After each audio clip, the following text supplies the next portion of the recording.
What are your thoughts on this real quick?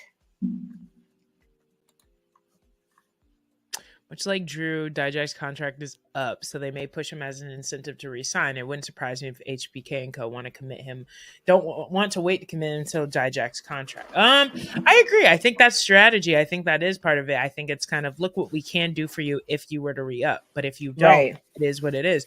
Would you take your chances? But I think it's almost like it puts it. I think it puts the like, I don't even know what to call them, the wrestlers, my bad.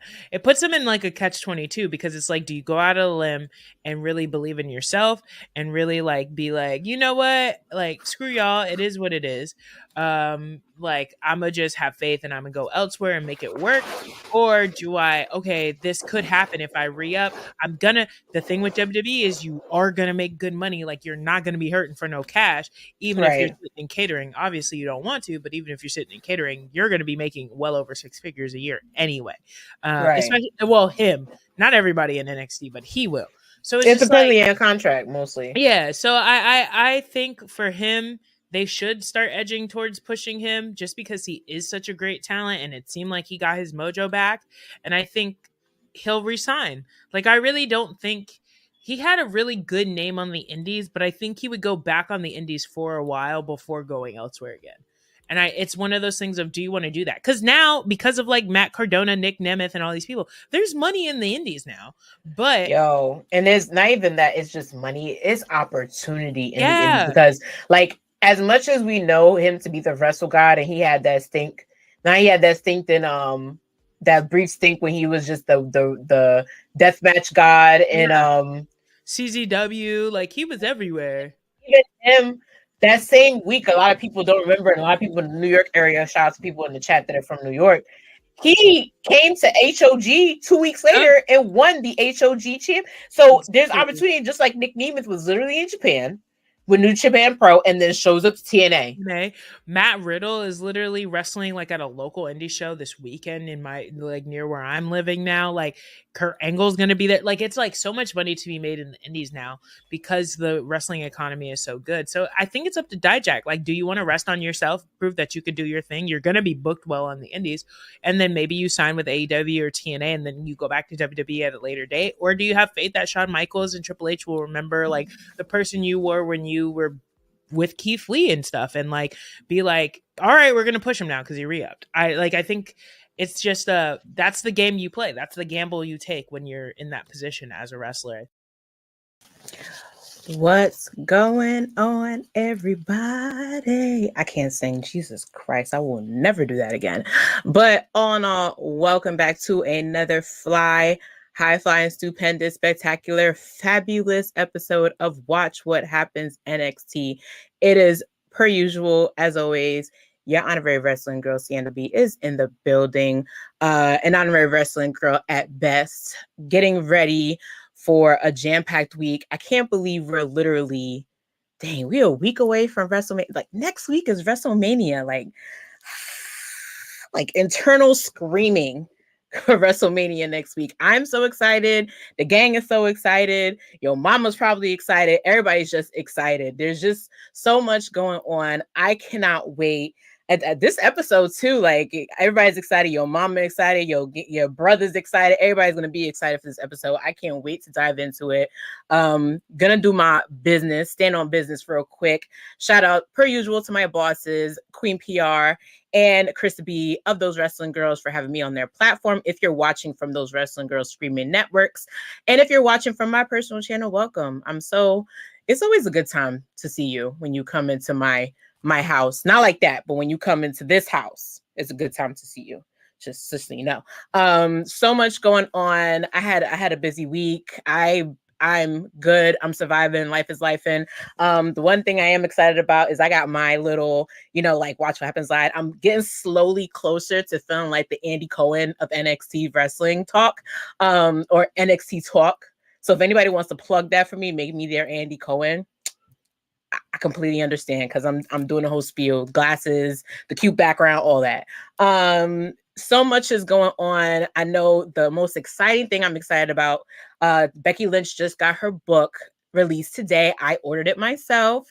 So with that being said, Queen PR of those wrestling girls is doing a book club. So it's going to be a deep dive into the book. So much good stuff. I'm excited to read it. No, I'm not listening to y'all if y'all read the book. I'm blocking you if you read the book, and then I'll unblock you when I'm done. Rakarsha, welcome. Rakarsha, I hope you have the book, girl, because I know you too. She's a Becky Lynch fan, so shout out to her being in the club. And look who is It's giving Oprah. That's a star. That's a winning comment of the night already. Thank you. Thanks you, brother Justin, who tonight with Black Wrestling, shout out to that family, is doing Turnbuckle Talk still at 6:35. So be there if you're not here. Be over there if you're not here. So much going on. They just did an interview, those wrestling girls, with on their channel, brand new episode just dropped today. Of course, you have the replays of this show happening on my YouTube channel, which is currently under construction because your girl got some money to hire people. So you might just see it might be a little razzle dazzle. Just so you know, we're up in the game here. So we also have TWG Fan Club tomorrow. You got Krista Bieber. If you're gonna piss her off, she's gonna drop another sound off. So look out for that. If you have their Patreon, make sure you buy into that. And then Friday, you also have sound off sessions with Crispa Contreras, who's currently a working girl, and Pablo Don, who I just had on my episode. Yeah, we had a ball. Like, if you didn't watch that episode stream, please go watch that stream. We had a ball.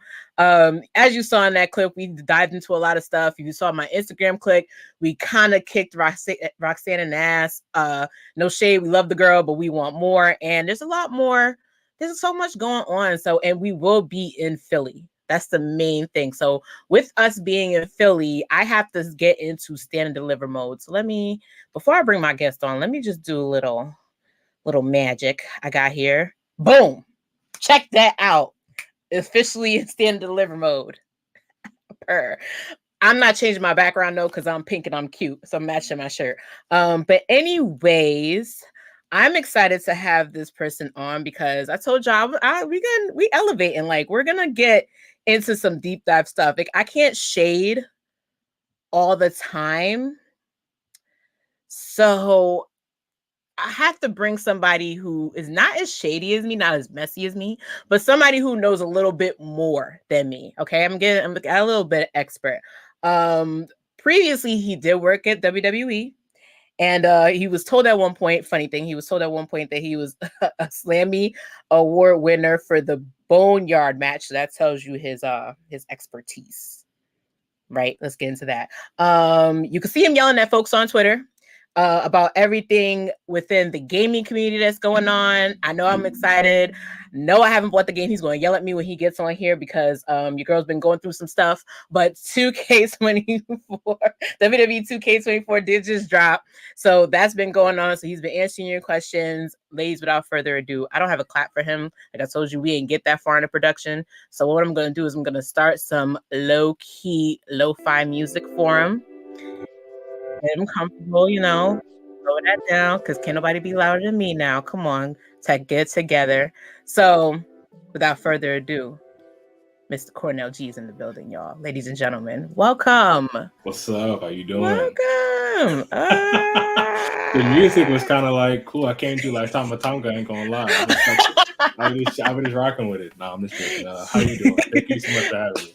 No, thank you. I know, listen, out of all the busy things you probably have to take care of, this is something you said. We were like, we can push this back. We can wait later date. You were like, no, I'm coming in here. I can't wait. So the fact that you showed that much excitement. Oh, come on, man. Come on. That means the world to me. So. Well, I'm a fan of what you're doing. I'm a fan of your brand and how far you've come already so far. Very proud of you. I'm also a fan of everything that you guys do. Queen PR, B Waters, everybody. I got so much love for the fam. So very, very excited to be here. And man, let's get into the good stuff, man. That's what's up. I know, and it's like it's so much it's so much to get into. But honestly, the one thing I have to do real quick, because some people know that I'm gonna just silence this real quick. We're not gonna attack him on this stream whatsoever. That's not happening. It's not allowed. You did not today, Satan, not today, Nick, not today, ankles, not today, foot, not today, toe. Not happening.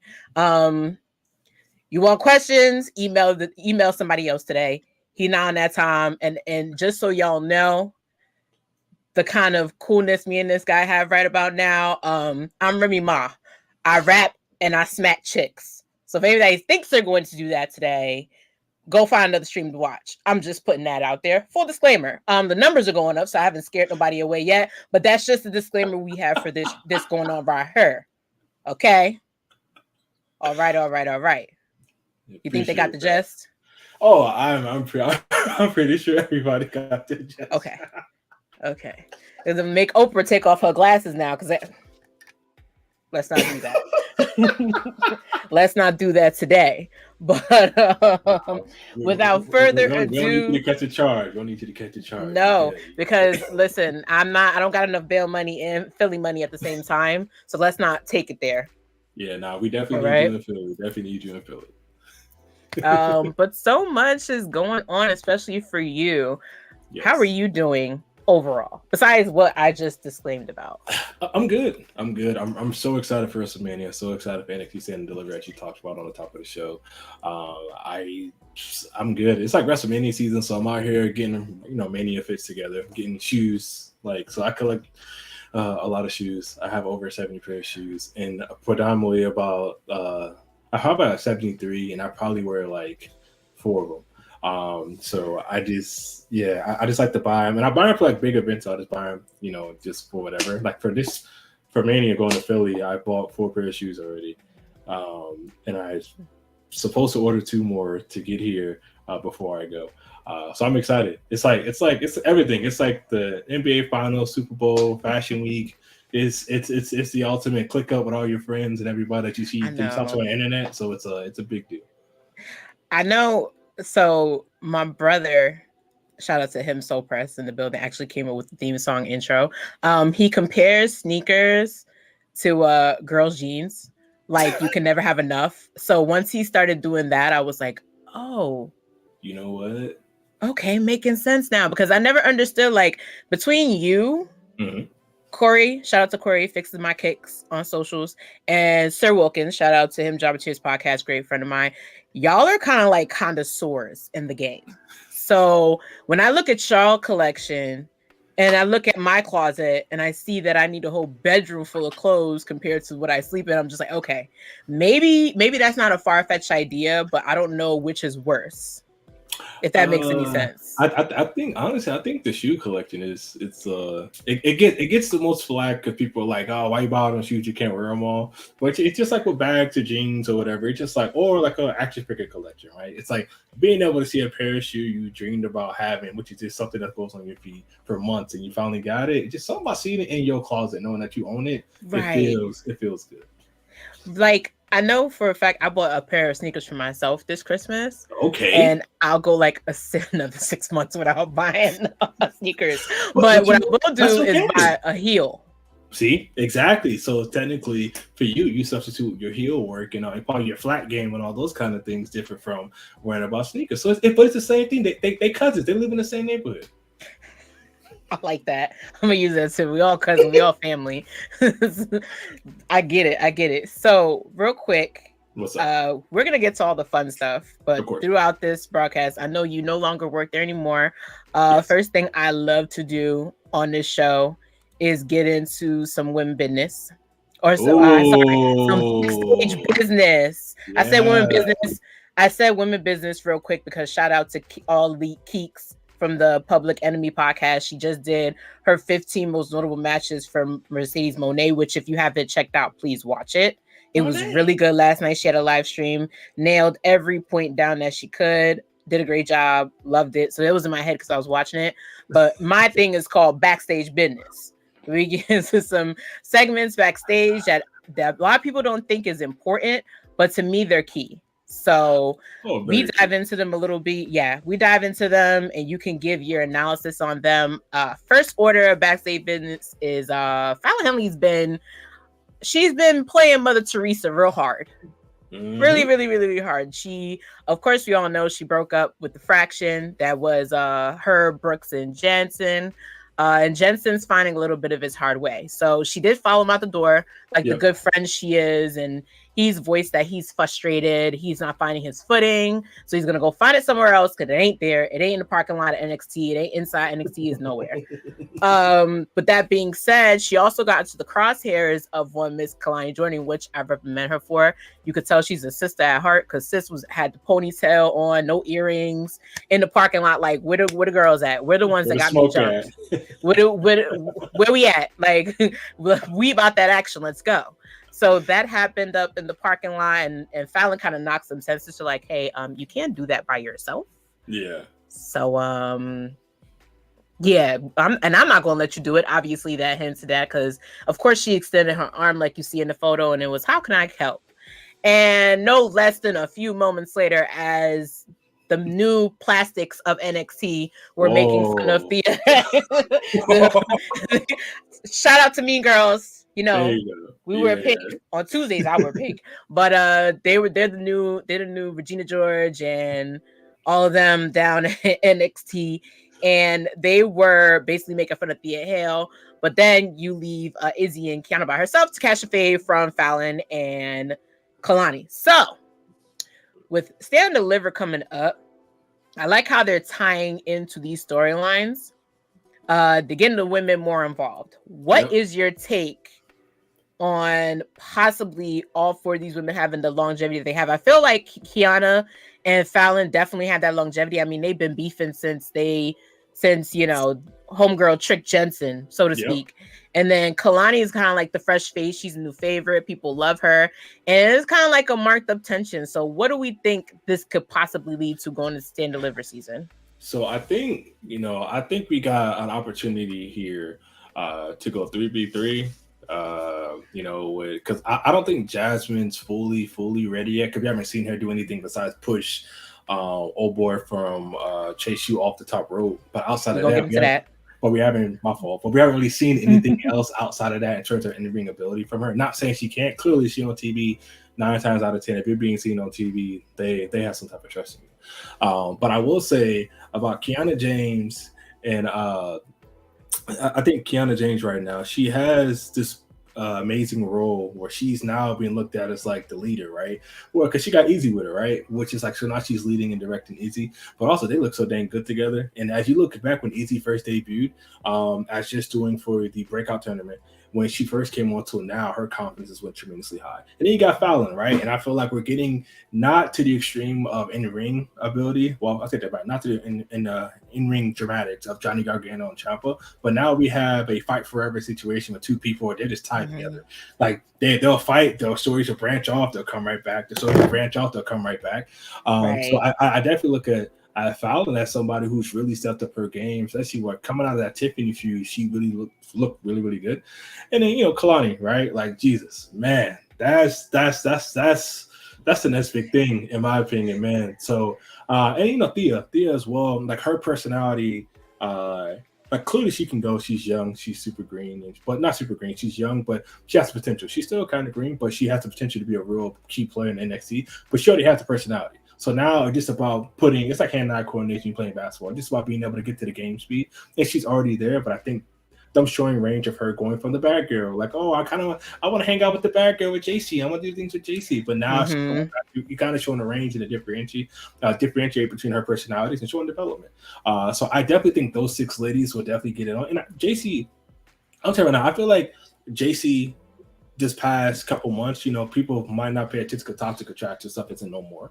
But everything she's done has kind of had meaning and purpose. She's definitely brought men to Chase U, right?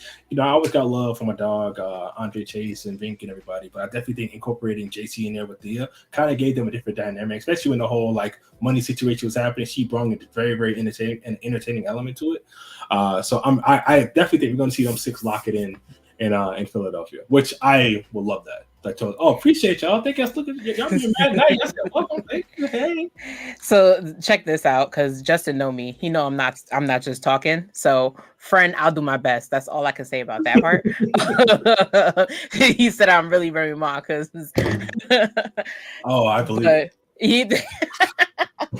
But I totally agree. I slowly but surely, I was hoping they would rail it all back in to kind of have like Kiana James and Fallon, because I feel like if Fallon has a lot of good dance partners, Tiffany was one of them, and Fallon was number one. And if Fallon's going to take the next level, like say for instance, the first thing that happened after WrestleMania is the draft. Let's not hide about that. There's still two brands. People tend to forget because now WrestleMania kind of mesh everything together. So they tend to forget sometimes that there's two brands. So Fallon is to get that call up to be picked by Nick or Adam Pearce. She has to wrap it up with her dance partners, and I definitely think Kiana is one of them. They were, and then of course, we're going to talk about Stand Deliver in a little bit. Their story of them becoming, tag team champions was a unique one, but it brought out the best in the both of them. I definitely think Kiana she also definitely gives me locker room leader. So her and Izzy Dane make total sense. Plus, I'm like, Izzy Dane, all that tallness, like evil cannot go two ways. So for me, it's like you need to pair her up and show her abilities. And like, come on, who best than like Kiana James to do that? Yeah. In my opinion. And I mean, I don't mean to cut you off, I'm sorry. But I mean, like on the backside, it's like Kiana went through the same grind and went through the same trenches of barely being on TV and trying to get on TV to getting opportunities and becoming a mainstay to where she's a part of every episode in some way, shape, or form. I think it's always good to see people within the PC, because a lot of people don't understand, like, when you come into a trial, it's very intimidating, it's very grueling, it's a lot of different things, but the people that make it, it's a proud accomplishment. And then coming to the PC, you're doing roles, you're doing all these kind of classes with Norman and everybody through your first couple months. It could seem like TV is like the longest thing from the future, like from reality.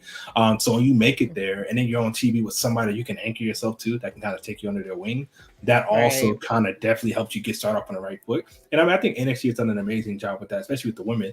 Like, I remember one NXT episode, I think we saw like 12 different women personalities on the TV screen. It was mostly women's matches. Exactly, which to me is like the most important thing, especially in the day and age where like all this women evolution and all that kind of stuff. I feel like we're past that, because now it should be expected and mandated as women should have the same amount of time as men. Why? Because they're doing just as good. So I'm very, very, very, very excited to see the future. And also NXT is loaded, right? I mean, you got Cora, unfortunately went down, Nakia unfortunately went down, but they still they got some dogs over there, and I'm really excited to see what Mania looks like. And then the reset happens, right? I'm very excited to see the new stars that come out of that.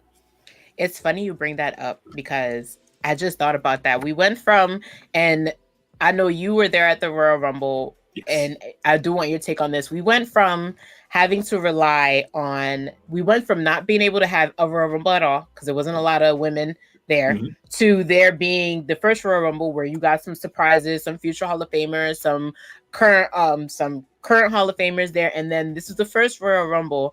I remember saying to myself, it made me feel good that we finally had a Royal Rumble where you just were able to use all the women, all current, no Hall of Famers. You took at least 2 people from NXT. The year before, it was 3 women from NXT. You called up 1 woman straight off the Rumble, which is Tiffany Stratton. Like, it feels so great to look at a roster and say, okay, we stack now. Like, we got, and then you're able now, like, all right, the buck don't stop there. We got more to bring in. And then still, it's not a place for the women who might have been injured or left behind, where you would have been worried about, like, if they don't get released, like if they don't get used to get released. No, they're still able to work on them, because I'm going to talk about 2 people that work on that have now they're bumping up now that they're back. But it feels good, especially as a woman watching. I mean, to have that type of stuff.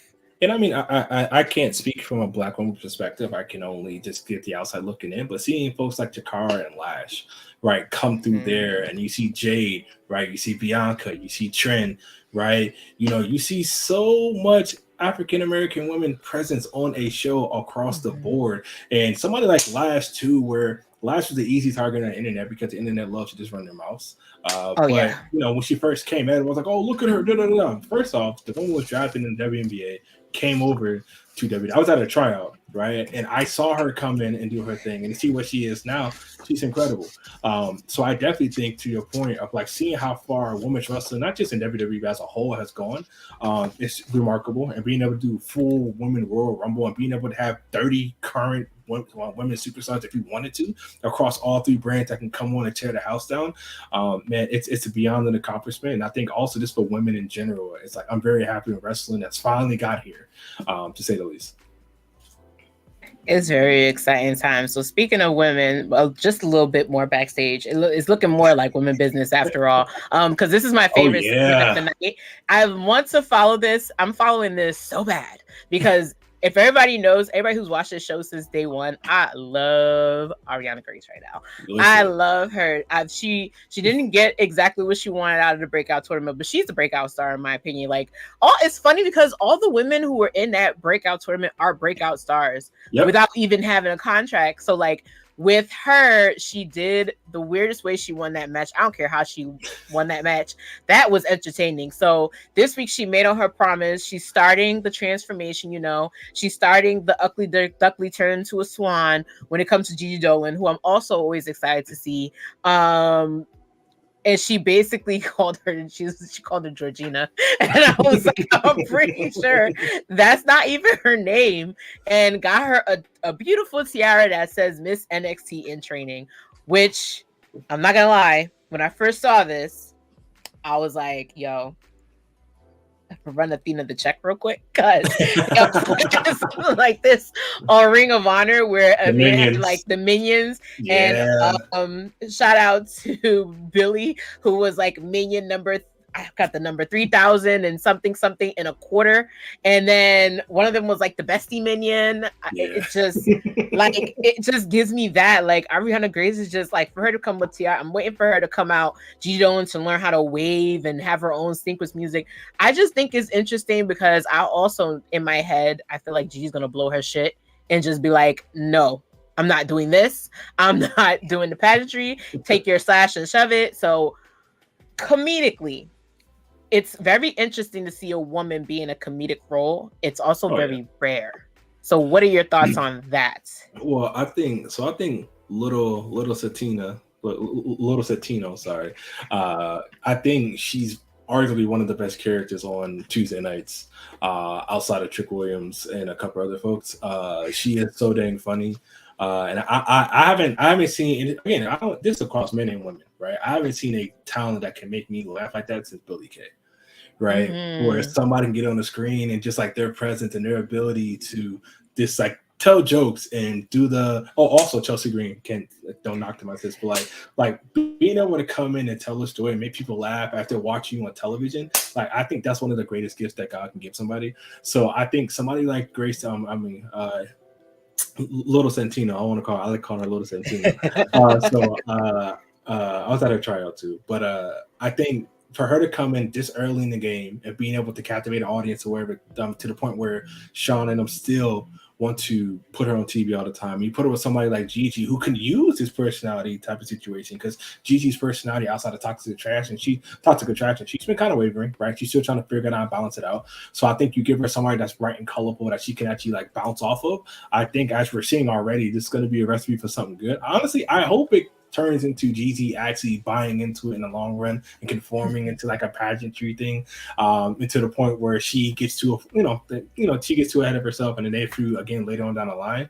But I hope and pray Gigi fully dives into this whole story, just because I feel like that'll give it more legs to be more entertaining. Like them going out dressing for, shopping for like pageant dresses and all those kind of things, and taking pageantry classes and learning how to wave. I need it. Little things I think can really set the story off. I need it. I need all of that. I need it. Like I need her trying on the ugliest dresses. Exactly. And it's funny because somebody had, and it's a fun fact that somebody brought to me. I did not know this at all.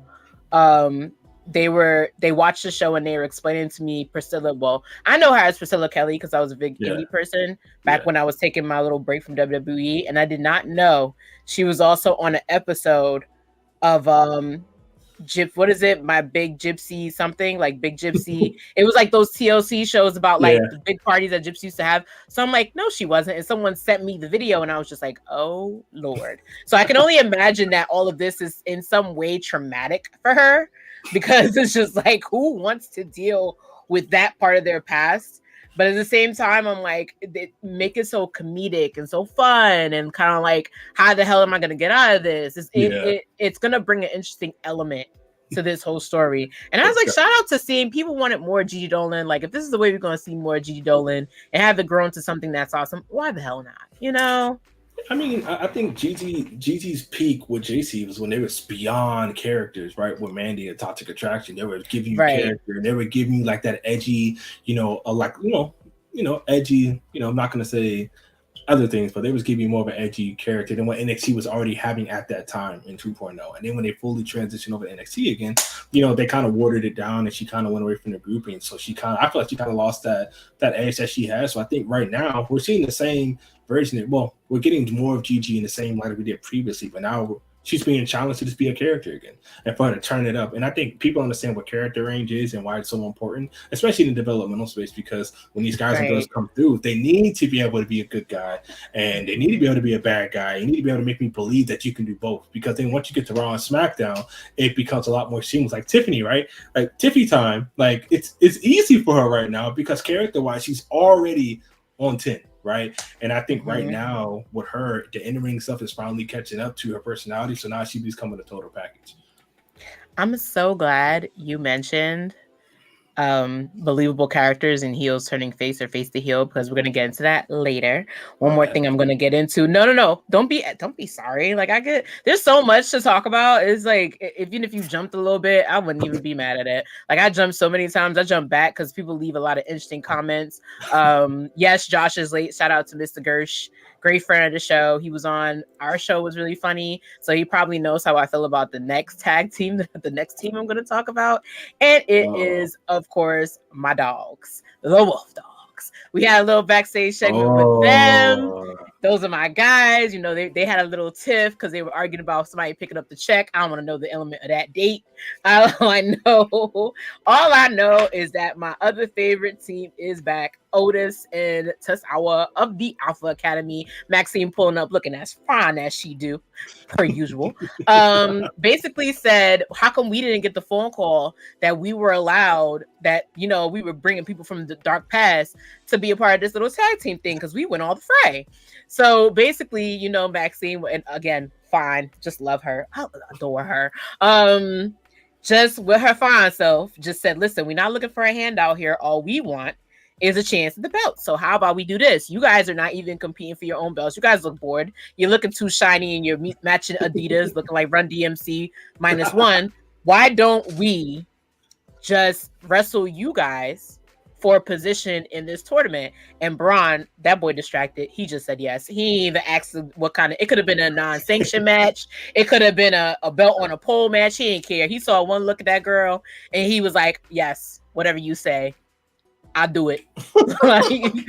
And Corbin's like, dude, seriously, put it in check. And then once, Otis said it's going to be carnage, they were like, listen, y'all can try all you want, but let's see what happens. So tonight, that's the match you're getting. You are getting Otis and Tozawa of the Alpha Academy versus the Wolf Dogs, Braun Breaker and Baron Corbin. What do you think of the Wolf Dogs? I want to hear everybody's take on how I feel about the Wolf Dogs, because I like it. I personally like it. I'm gonna tell you right now, I love it. I think what people don't understand is, like, somebody, first off, Baron Corbin, right? In my opinion, future Hall of Famer, right? People might say, hell no. Baron Corbin has been able to adapt and create and change to so many different characters and be able to maintain himself on TV with these characters and being insurmountable into whatever programming that he's on, right? And I think that's rubbing off on Braun, because Braun's thing was that we know he can go in the ring. Braun just needed to open up and, just be a little more soft on the personality and get into that comedic role, which he has been, and which I think him being with Corbin is similar to what a lot of, veteran wrestlers get with a lot of the up-and-coming stars, and they kind of help and shape them and get them to understand, hey, this is working for you, kind of go this way. But then also on the other side, right, look at the Alpha Academy, right? When you got Tozawa and Otis, two guys who were always mainstays on Raw, in terms of being comedic and everything, which within the last 6 months have taken more of an in-ring presence. We saw Otis put on bangers with like Ivar, right? And like those kind of things, right? So it's like, it's one of those things. So I think right now, what the Wolf Dogs are doing right now, they're adding a lot of credibility. And people might think, oh, what is Tozawa and Otis? Well, those two folks have a lot more equity and a lot more meaning and a lot more value now than they did 6-8 months ago. right? And then, you know, Maxine, I will say this, for all the people that are here just want to shoot on people and you know, throw dirt on people as they're trying to develop and get into their job, and as you're watching them on TV, as you're sitting at home, it's just one of the things where I think you need to understand that, like, you know, she's on TV for a reason, and just let folks do what they got to do and let them develop, because as we all go through things in life, when you develop into something that you want to do, you won't let nobody cut your legs out of throw dirt on you as you're trying to learn. Right. So please be better people. Please be nicer people. But Wolf Dogs, I'm a fan. Honestly, I want them to be on SmackDown together. Like that's my thing. Like seeing Braun, I've grown accustomed to seeing them together, and I've grown accustomed to loving them together so much that seeing Braun without Corbin, it's like I don't really know how I feel about it, because Braun's comfortability with Corbin next to him on that screen is so different from Braun being solo. Like when he's solo, he's so serious. He's like, you know, get him on 3, do whatever. But with Corbin, he's like the cool, he's like the popular kid. You know, he's sitting back, you know, saying got the Letterman jacket on, just chilling, you know, doing his thing. And that's the Braun I think people are loving a lot of. So I hope and pray that when, you know, Braun officially goes over to SmackDown permanently, that he's there with Corbin permanently. I think, you know what is crazy? This is the last time I mention it. It makes me feel so bad that I call Braun vanilla when he first came out. Because, okay, listen to my argument, right? He came out, and for me, a face does not have to be this comedic, haha, kiki type person. But you do have to, in some retrospect, right? You do have to, in some extra, like, make me cheer for you. And he did just that. Like, you know, going to an NXT show and hearing people bark from beyond, I was just like, okay, the barking's a little much. Like even as a heel, like as devious as he tried to be, as mean as he tried to be, like I talk about Deadline all the time because my friend Nesta will say it. They're like, yo, we can't believe people still cheering for him, and he's supposed to be a dick. Like he's supposed to be mean. He's supposed to be that alpha, like that real alpha dog. Like, but people are still barking for him. People still buying his merch. Like, so he was always a tweener in my mind, but he was also like really boring. Like he's really boring. He was given vanilla, you know. Well, that's because character-wise, I get what you're saying. He wasn't giving you the extra, like he was giving you the food, but it didn't really have all the seasoning outside of salt. And so, in which I understand, and that's why I love again him and Corbin being together, because we know Corbin he gonna be on 10 no matter what. Like think about it, when he first came out to NXT, his first whole thing, Tron, everything was already on 10. And even with Gable Stevenson, regardless of how people feel about him, Corbin gave us something to care about with him in the sense of where we was like, dang, hold on, all right, Corbin. It's like he gives you that. And now remember, Baron Corbin was also working the likes of Roman Reigns, Seth Rollins, and remember he also had the spot with Becky Lynch when he hit it with the end of days. So like he knows how to captivate an audience, and I think him being able to work that onto Braun and kind of show him like, hey, you need to be open up to these kind of things. It's like Dolph Ziggler. When Dolph Ziggler went down there, was working with Braun. I know. Like a lot of people didn't like it. I understand it, but I loved it. I'm always a fan of folks going down to NXT and working with the future stars. Like I was going to NXT back when they were at Full Sail.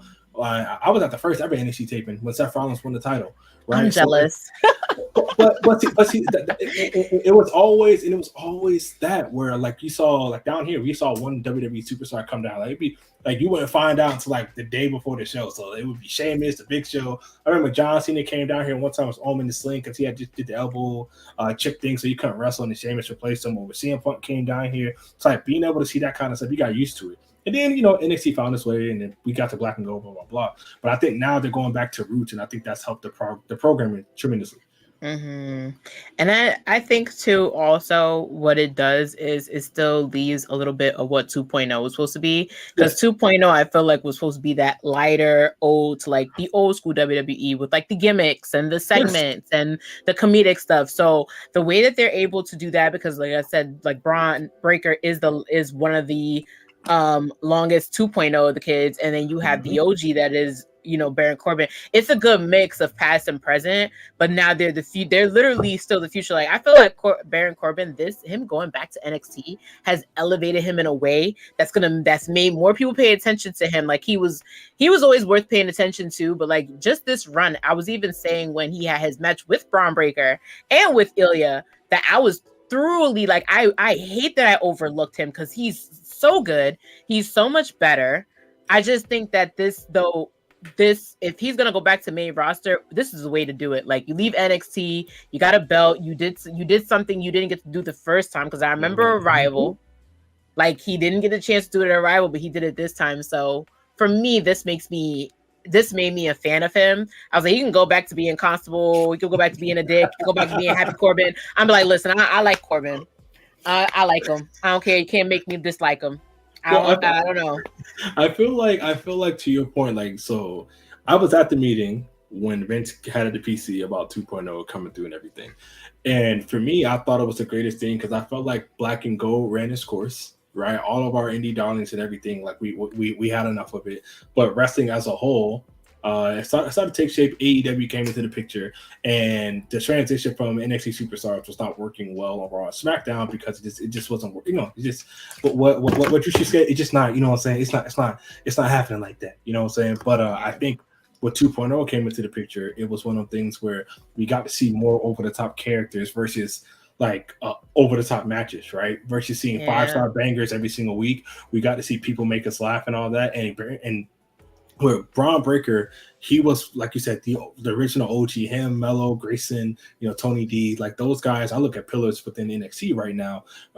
And I feel like right now what we're seeing with Corbin is Corbin came back and he was able to be himself. And I mean, look at all the other NXT callbacks that have happened, right? Look, like Dijak, that is my goat. I love Chris, I love you. But it's one of the things where these guys and girls can go back down there and have a ball and show us, and show everybody like, hey, you don't understand. Like, I'm good at what I do. And I think Dijak has worked plenty of programs that were remarkable. They were incredible. Whether it's Joe Casey stuff, him and Dragunov had, I thought, one of the best NXT matches of all time. And I think when guys and girls go down there, they are able to tap into the creative spunk a little bit more than they're on the main roster. Then you're able to try things out. And that's one of the things that I love about NXT, because back when I was down there, we used to film vignettes and promos for everybody. Like I've received so many different character pictures where people like, hey, I want to try it. We'll film it, and then we'll sit back and see how it looks, and we'll take it to Hunter and JB and everybody and see if they liked it or not. But that was the best thing about it, though, is that we were filming people's creative geniuses, right? And then now it's still happening, and now we're seeing it play out, and it's benefiting the program because they need it. And honestly, I think NXT is probably one of the best shows on television on a weekly basis. Can you say it loud for the people in the back? I've been trying to tell people, like, people are like, why are you so excited? Blah, blah, blah. I'm like, I feel like at this weekend at WrestleMania weekend, if Stand and Deliver is not packed, then it's the fact that it's the convenience of it being right there. Like, you're missing out on something that's like totally like the coffee you need that morning is gonna be in that arena, because literally, like, the build they even have right now, like, you have a build. I'm gonna get into it, even with new faces and mixed in with old faces. You have a build for all your cards that's looking really, really good right now. And I'm like, I don't understand how people can't get into that aspect of NXT. But of course, we're gonna get into a lot more aspects of NXT. I'm gonna take a quick break, real quick, because Mama gotta breathe. I'm gonna bring up the North American talk, because I feel like the discussion I'm about to have about that definitely needs your insight on that. So BRB, y'all, BRB. Think that any African American or anybody even of Latino descent, because shout out to Dominic and Draven Lee, and even Damian Priest had it at one point, if I'm not mistaken. Damian Priest was also the North American champion at one point, and look at where he is now. He's senior Money in the Bank. An undisputed tag team champ. Look at what all these accomplishments can do for somebody with the North American Championship. So let's not think about it as they don't want to give us anything but that. Let's think about it as this is a stepping stone, and it should be treated like a stepping stone. Y'all, like, you don't understand right now, WWE's in a place where they're fighting to put respect on all their belts, which is why you have Gunther being the longest reigning Intercontinental Championship of all time. We're having arguments about Roman Reigns possibly beating Hogan's record. We had one of the longest reigning undisputed tag team champions in the Usos. You have now Logan Paul carrying the US Championship. Rhea Ripley at WrestleMania will be, for the first time, the first women's full year WWE champion. You have Io Sky, who can possibly carry this up to SummerSlam should what we think is going to happen at WrestleMania. We're trying to put legitimacy on all the belts. And I feel like the North American Championship deserves that same respect. So welcome back. So speaking of North American talk real quick, gonna dive into, I wonder if I'm frozen. Let's see.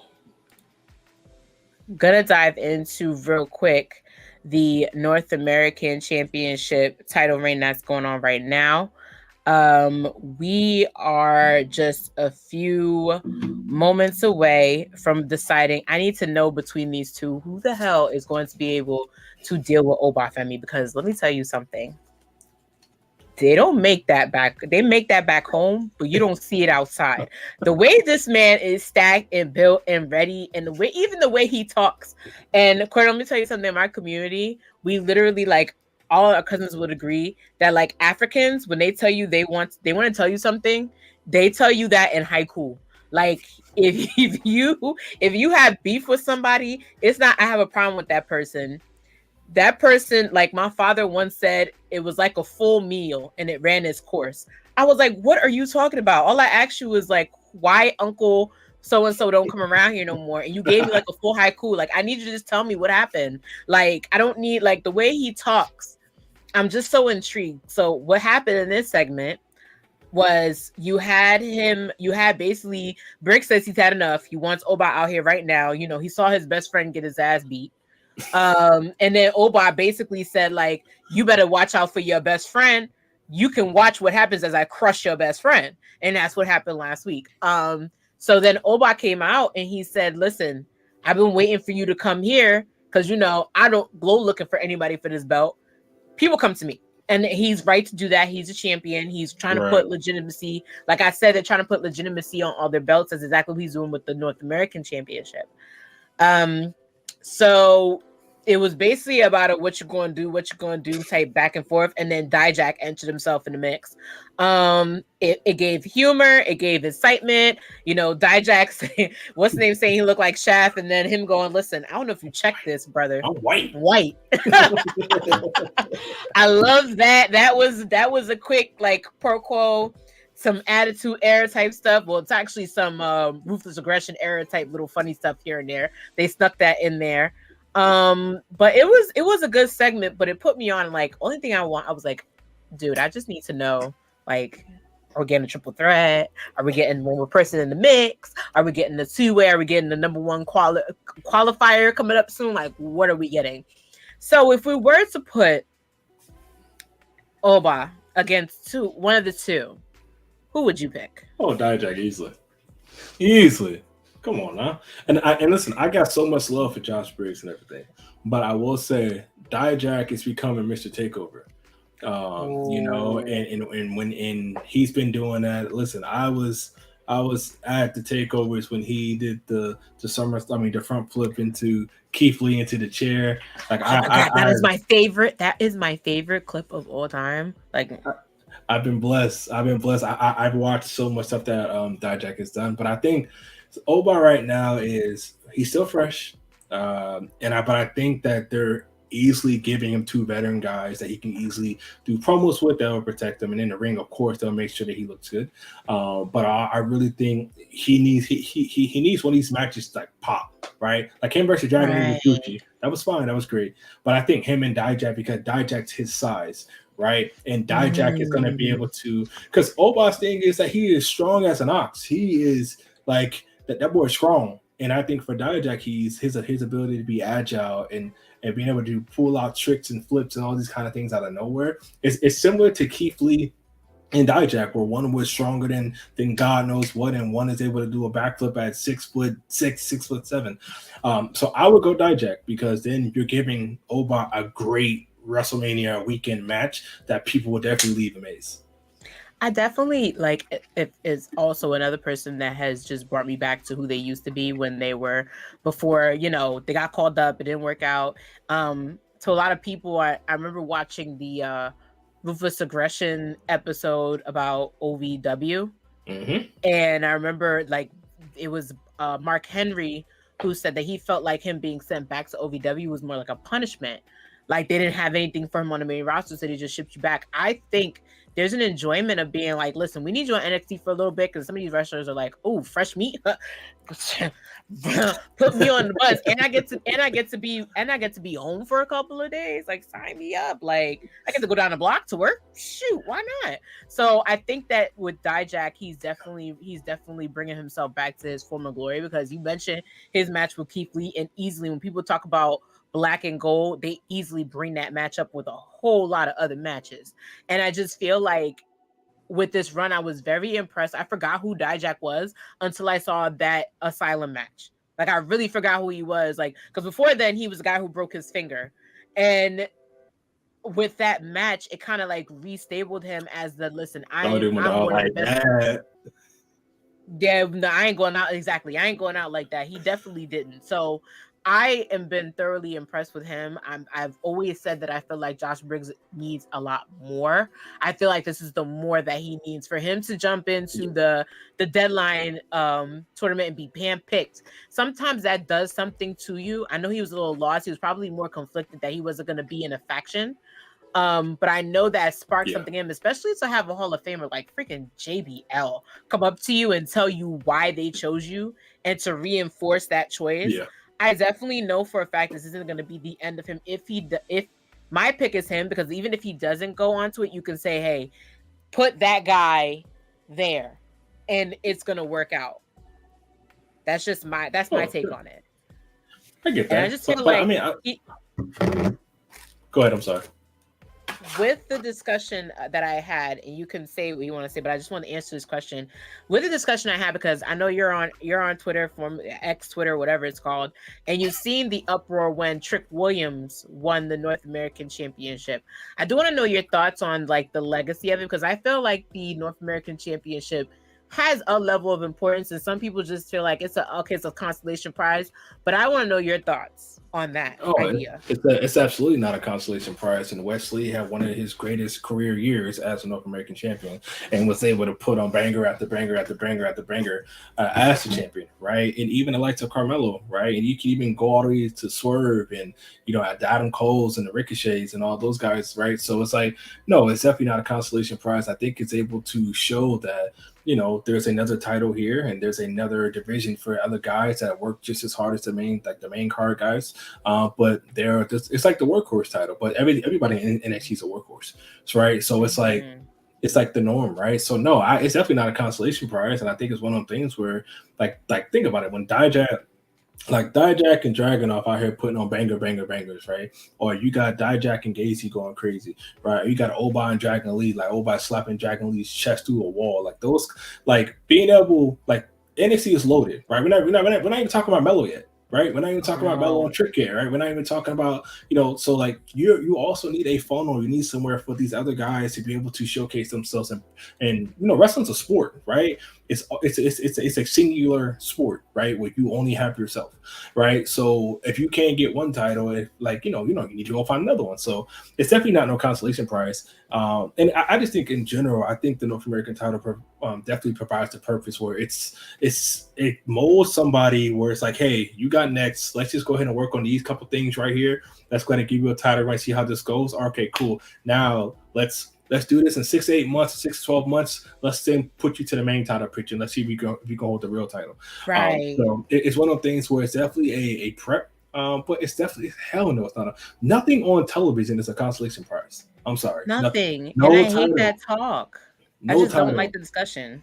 No, and in my opinion, like, wrestling is subjective. I'm the first person to tell you that. Everything's subjective in this world, but definitely wrestling.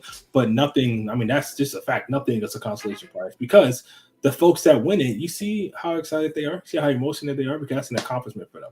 And a lot of people, like, if you go into a lot of these wrestlers' house, you see belts up that they've won, right? And they hang them up with joy and with pride. So it's not a consolation prize at all. I feel like, even like you talk about Ricochet winning, like I even think, because it was that was an NXT PLE that I was in attendance for. Like, I was so happy about that moment that like the next day I bought a piece of the canvas. That's fire. That he won, and I'm hoping to get it signed, Ricochet, if you watching. What But up, it was a piece Trev? of canvas.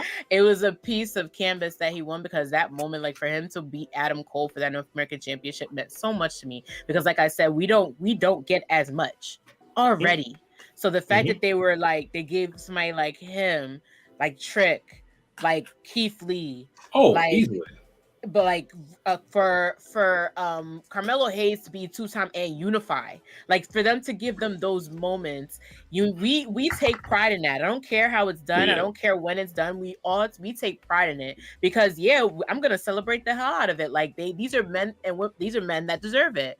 So like even I know a friend of mine who works with me was talking about how he thought it was so cool. He never watched NXT, but his dad did watch Rey Mysterio. So he watched NXT the night that Dominic won the North American Championship, and he was like, he was like Latino power. Like he was just so over the moon about. He was like, I don't even watch wrestling. I'm excited about this because I know how Rey Mysterio is. So to see his son carry on his legacy like that, like it was cool for him to see. So I hate that talk that North American Championship is like a basic championship. That's like that's so out of the win for me. You know what? You just proved the point. Dominic Mysterio is the best heel in wrestling right now.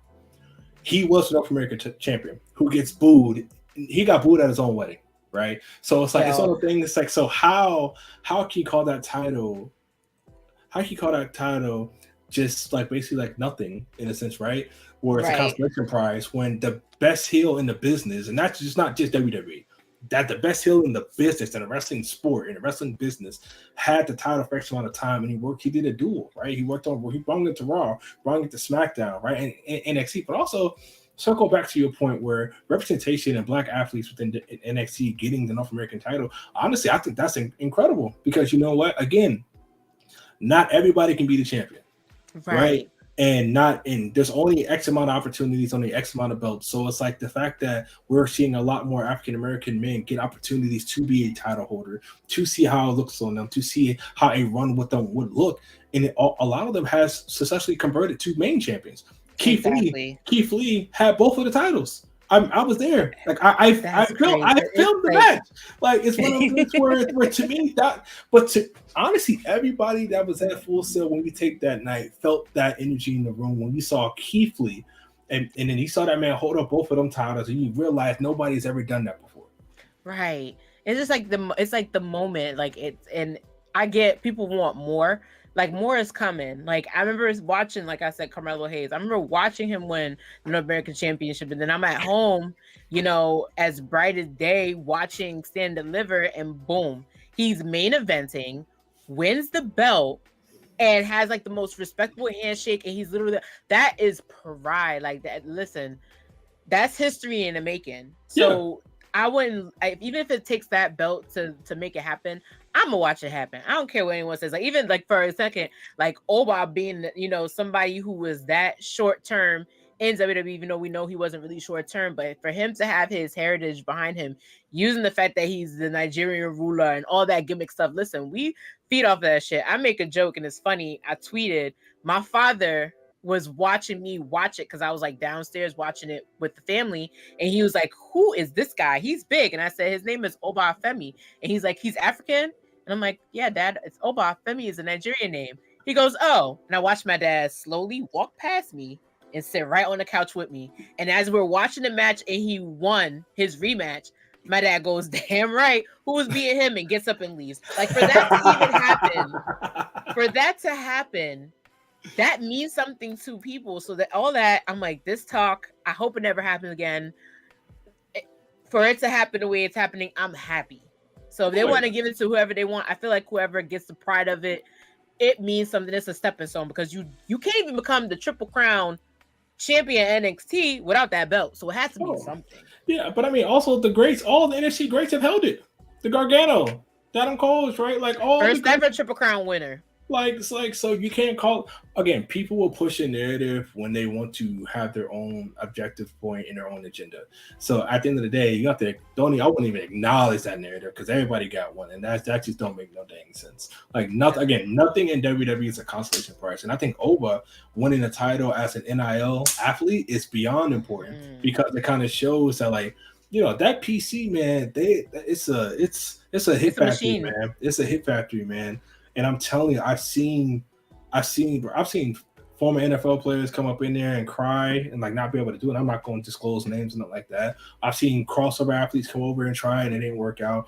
And I've seen young college studs come in like, yeah, the All-American, this, and that, and like I can't do this. So to see folks come through there and be able to make it to the other side, that's an accomplishment. So honestly, I think what Oba is kind of showing for the future is like, hey, look at him as a test case. Like you come in here, you buy into our program, you can be a champion and be one of our main staples on our television program.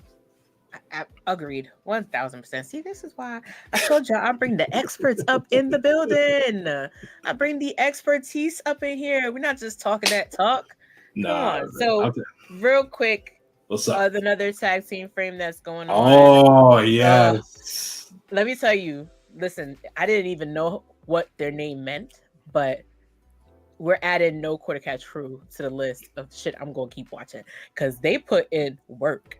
So on the top, you see them competing for a chance to get at the NXT tag team championships in that tournament. Unfortunately, it didn't fall through. Whatever that happens, what you're gonna do?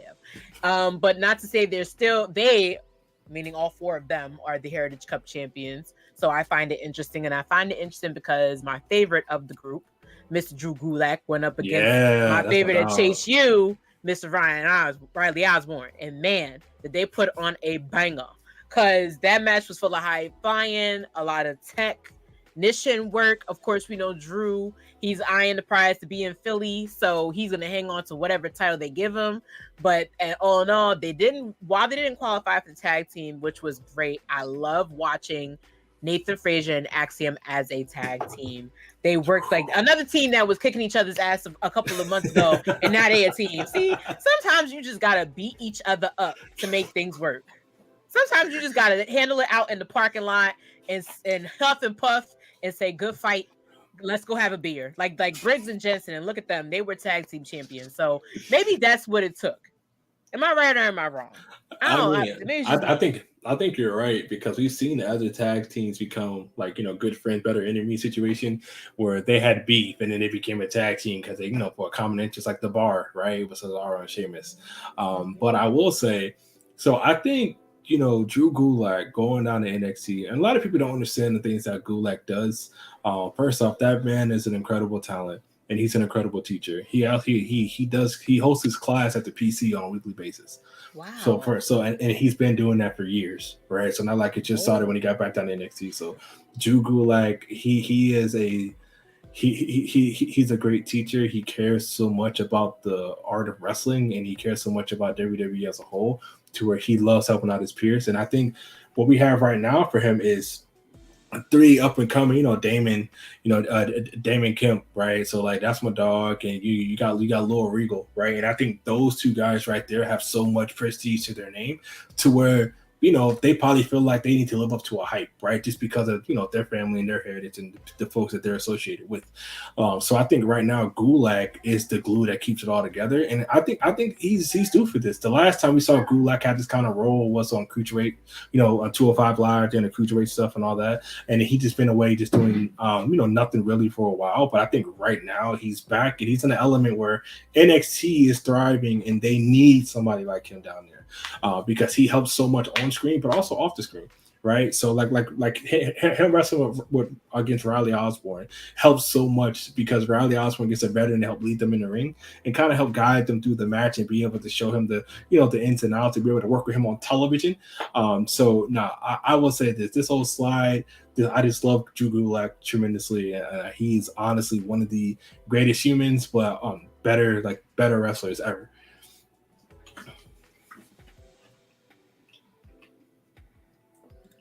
I didn't know I was muted. A lot of people saw them and kind of saw like, okay, just 4 guys put together, and I'm like, I don't know, because I already know of Drew Gulak. I think his feud with Daniel Bryan was one that definitely put him on the map. I already know Charlie Dempsey. You already heard. If you come on, you hear Charlie Dempsey and you Google who the hell he is, you like, oh, we're gonna worry about him.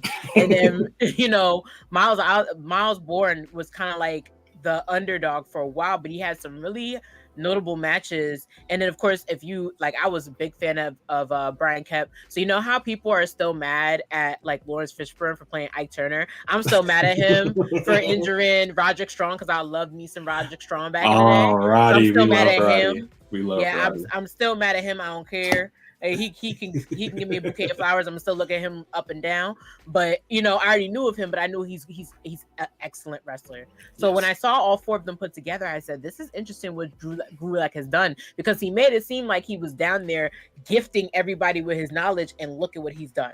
Enough to, and then the whole spick with Charlie Dempsey was already looking for more knowledge because he was dealing with Chase U, but then it turned into them trying to take over Chase U. So they're like, listen, we can't take over Chase U. Let's just make our own thing and bring the best of the best. And that's what they've done. And now they have the Heritage Cup and they're saying, listen, if we could do this, like take it off of somebody like Noam Dar, who's basically held on to it with some steel and some chains and some fingers, like we can do it all. So I want to see more of that. Yes. I talk about factions a lot and how they make or break a person who's in them. And there's so many factions out there in NXT right now. Real quick, can you name anybody other than No Cutter Catch Crew that's catched your eye? Metaphor, easily. Like, easily. Come on now. Like Norm Dar, like watching that man on television, he is one of the most funniest people I've ever seen. But also, I think just the group in general, right? And I think, again, you know, Jakara and Lash are people that I think the world has probably slept on, you know, about 2 years ago, but now they are mainstays and they are like a main staple in television programming. And I think the group as a whole is so entertaining. First off, when their music hit, the lights go out and the lights picture, right, of like, you know, the orange, the yellow, the pink, the green, you know, that kind of stuff already alone makes them Power Ranger colors. Yeah, but it makes them captivating. It's like the best Pokemon finna come out and do damage. And then being able to see them in the ring and when they talk and as they interact with each other, I think that also sets it off too, because their chemistry, not lashing. Noam Dar got history from NXT UK and all those kind of things, but the fact that they're able to incorporate Jakara and they're able to incorporate O and then do everything together, I think it's just one of the things where they are beyond entertaining. Like I want to see them and Alpha Academy have a lifelong feud and just doing promos, because honestly, I probably wouldn't stop laughing. But then also when the bell rings, Noam Dar is him. And he is a dog. We have seen him put on Heritage, the Heritage Cup matches with Pete, like Pete Dunne and Tyler Bate, and like those kind of guys, and they don't put on some bangers. So Metaphor for sure is one of the reasons why I watch this. I definitely think so. I definitely, and if people who know me, like they need to drop merch soon. I'm such a fan of Out the Mud. I'm just see. I'm such a fan, you know. But you know what it is though, and I'm a rant real quick. I don't like how they be treating scripts. That Reggie shit, I ain't enjoy that. Him wrestle one time, and I said, "Why do you got this man playing the play? Y'all needs to put him in the ring more often. He needs to entertain me. He needs to entertain the kids." Because my nephew like the high flying people, so he likes his Dragon Lees and his Rey Mysterios of the world. You need to put him on because he's good. And then he was off. He had to he was dealing with the 24-hour championship, 24/7 championship. Sorry, and I enjoyed that. But then when he came back to NXT, I was really excited. And now he's with like these big buff guys and Lucian and Bronco. And then on top of that, you got my girl, Miss Parker. It just not even like to stereotype anything, but like if you were to have like I want everybody black in the stable together, or I want everybody who understands like how to work hard in a stable together, it's those four. So like when I see him on Level Up, I'm like, thank God, finally, if this is the way to get him on Level Up, I don't care, do that. Like I just right now, even when they had their moment with the family. Mm-hmm. Again, a little stereotypical because we coming off the Sopranos, 25 years, y'all. A little stereotypical for me, but it worked. What I liked about that, and I don't know if you agree, I like how in most factions they kind of like make the woman like this little piece of it, but this was like the first time in a storyline where both Jada Parker and shout out to Adriana Raza were meant to be also an important focal point, because I look at the way Tony talked about Razzo, and I looked at the way that when Bronco said those things to Jada, I looked at how they talked about her, and she walked up and she was like, "I'm gonna miss a piece," and I'm like, "Yes, you are, girl." So I just like those factions like that. I like how Optima is structured. I can't wait for them to have more. I feel like it's coming. Probably when the 2.0 kids start to like trickle out, they'll start to see them as a serious tag team. But I don't I'm know a if you fan. agree with that. Oh, absolutely. So, Bronco and Lucian, scripts. So that's family. So absolutely. I think the incorporate I'm incorporating Jada has worked tremendously for the group because they needed that. Because it's only so much as three guys on the screen can do, regardless of that dynamic that they have. But having that woman's presence, it automatically changes the game. But I think so. This might be a hot take, but I think OTM is meant for Raw or SmackDown, Oh, right? And absolutely. and and why I say that is that they're more on the side of storytelling and trying to do a lot of more character work. Bronco Lucian, clearly script is gifted, right? He can do acrobatic stuff that nobody on this earth can do.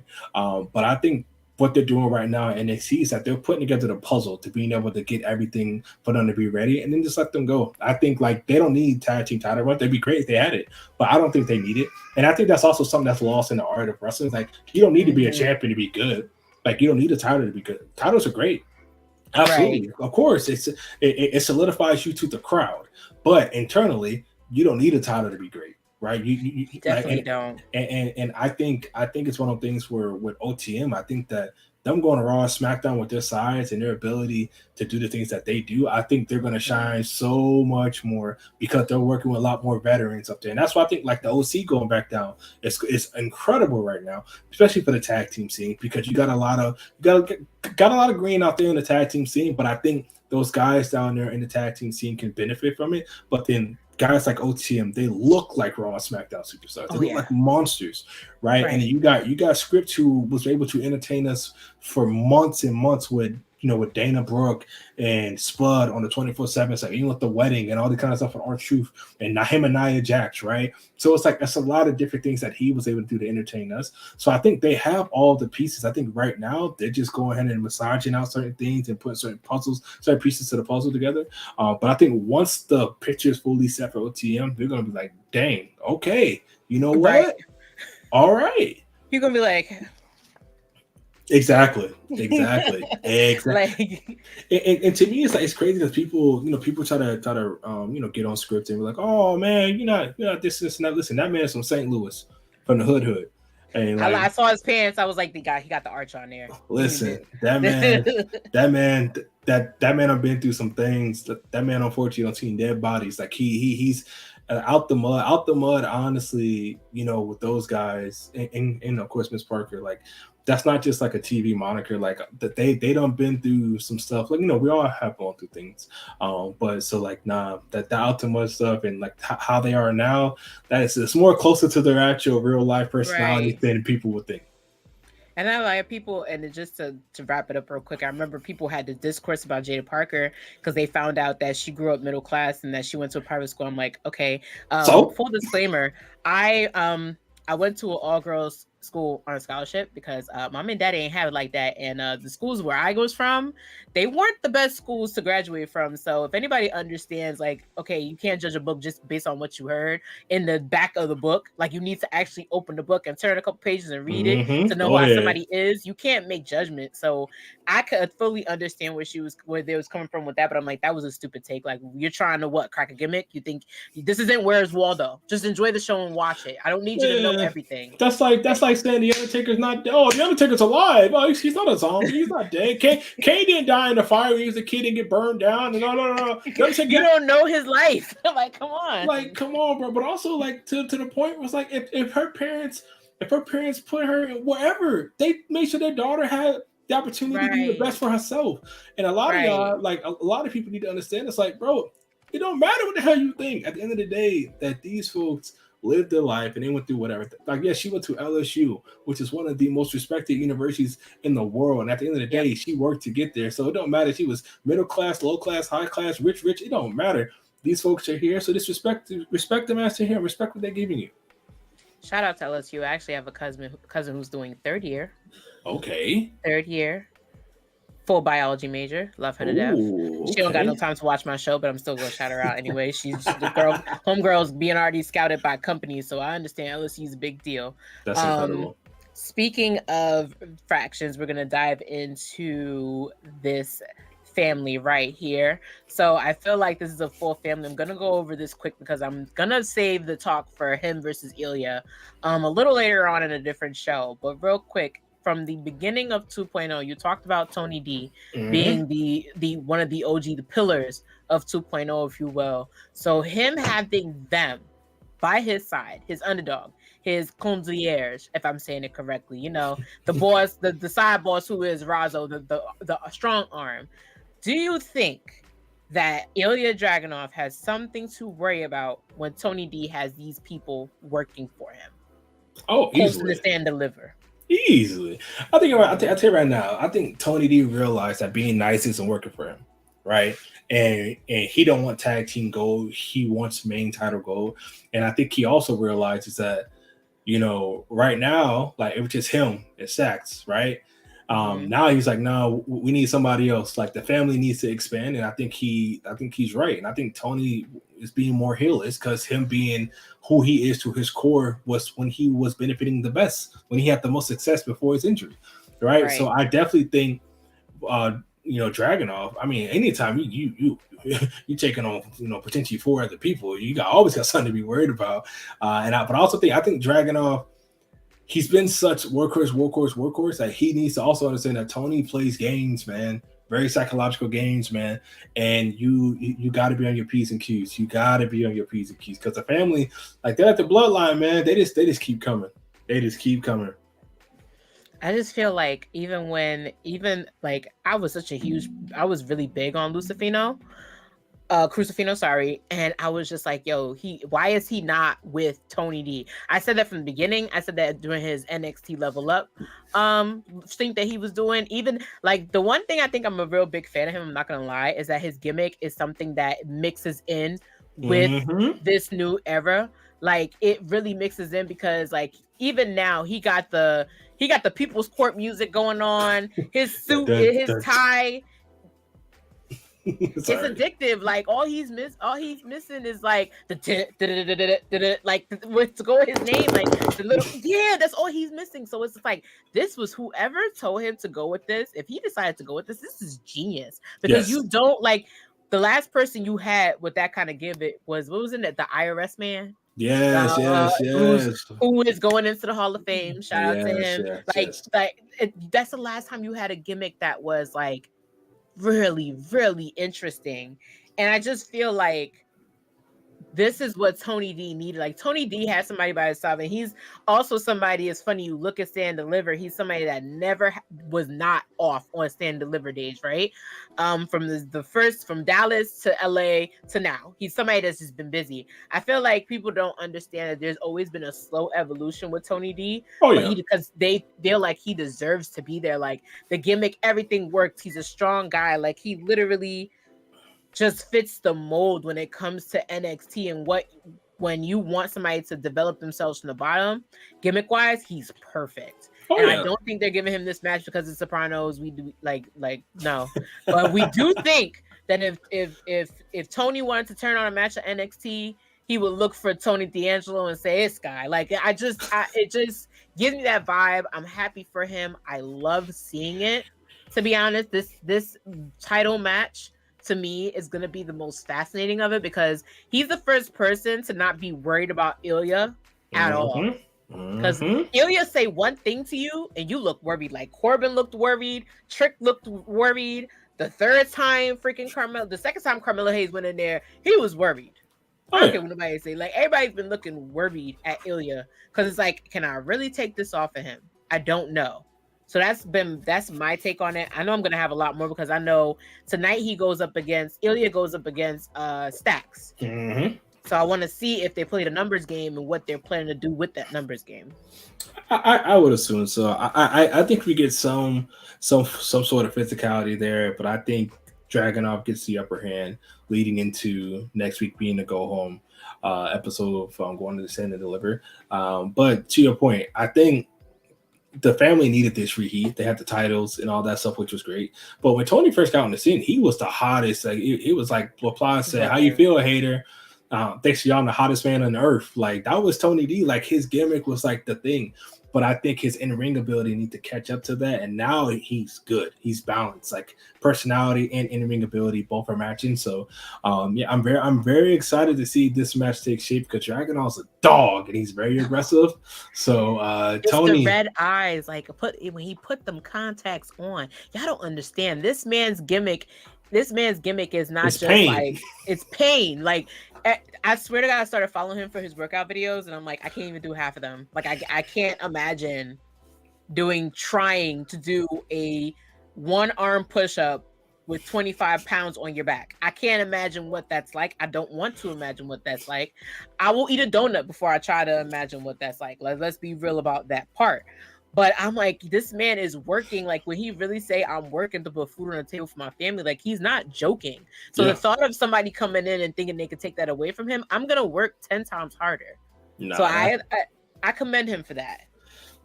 But I'm waiting to see what Tony can do. I don't think it's gonna be the end for them too. I don't think it's gonna be the end for that. I think there's a bigger story, but yeah.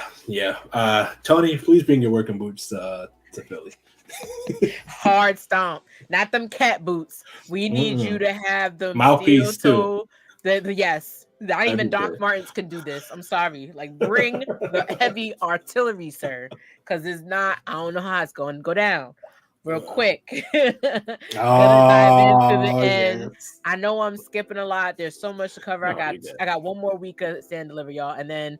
Well, actually, real quick, I'm gonna get into Level Up because I feel like Level Up was really good this week. You had this banger of a match. I feel like this is gonna go again. You had Oren Connor go up against Eddie Thorpe, which to me was really good.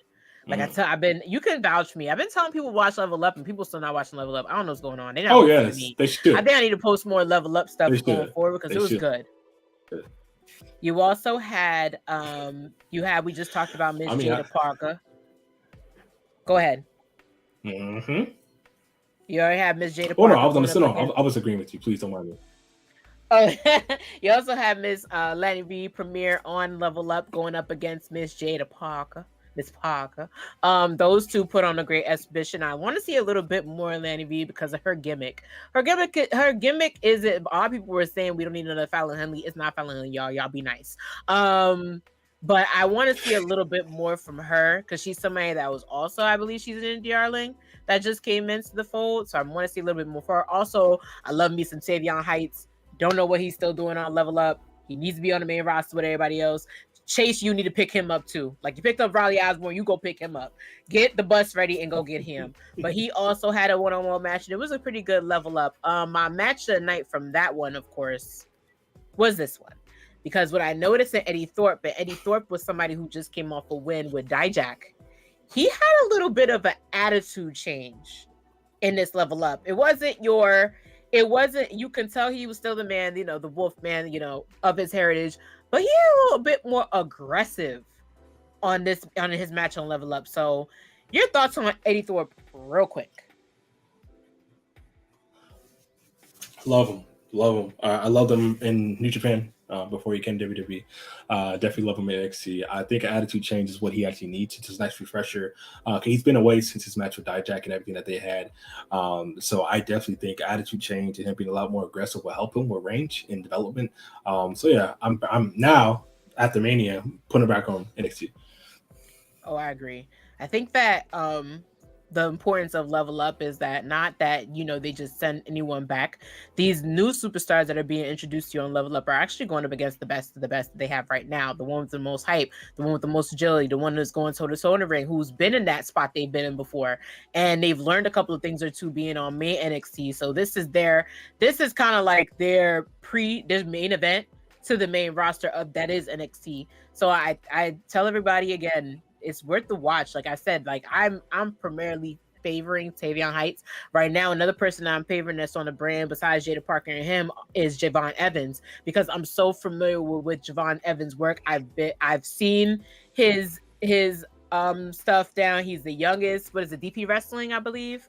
I don't want to say the Yeah, promotion wrong. DPW. The Yeah, boys are back in DPW. town. Yeah, Oh my God. DPW. Like he just, and the one thing that I love that when I watch his level up was that people, like he was like, oh my God. And I was like, he did it. I was like, he did it the way he did it in his match against Chris Bay. I was like, he gets to be himself. Like I was so happy for him, and shout out to him because he saw me. I was like, they letting the boy be himself. And he did retweet me because I'm watching. Like, if you don't let Javon Evans be his young spunky self, give him a little bit more promo work. That's what he's there for. You're gonna have a future. You're gonna have an already. Shout out to him because he called out Carmelo Hayes on X, and Carmelo Hayes was like, you know what? I'm fighting Trick, but I got time for you. And people said they tore that house short down. Like, I'm so happy for him. Level Up's doing what it's supposed to do because the more people that demand TV shows, more people, the more you see them get put on main events. So hopefully we get to see him again on Level Up. We get to see him on the main roster soon. So that makes me really excited. One more segment I'm gonna jump into, and then we're gonna get into the next thing that I want to talk to you about that I'm really excited about, and it is your thoughts on this young lady. With Roxanne Perez last week, and I just posted the clip today because I'm not scared of nobody. I said she needs to do a little bit more of a heel work, so that's why I said we're gonna circle back to that. Like, we're going to circle back to talking heel stuff because I feel like sis needs to convince me a little bit more. I feel like we get it. Like, I hyped on her for so long because I was like, I know you lost your title. I think it was unfair how she lost her title. But like, girl, I don't need to hear about it 40 days out of the week. I don't.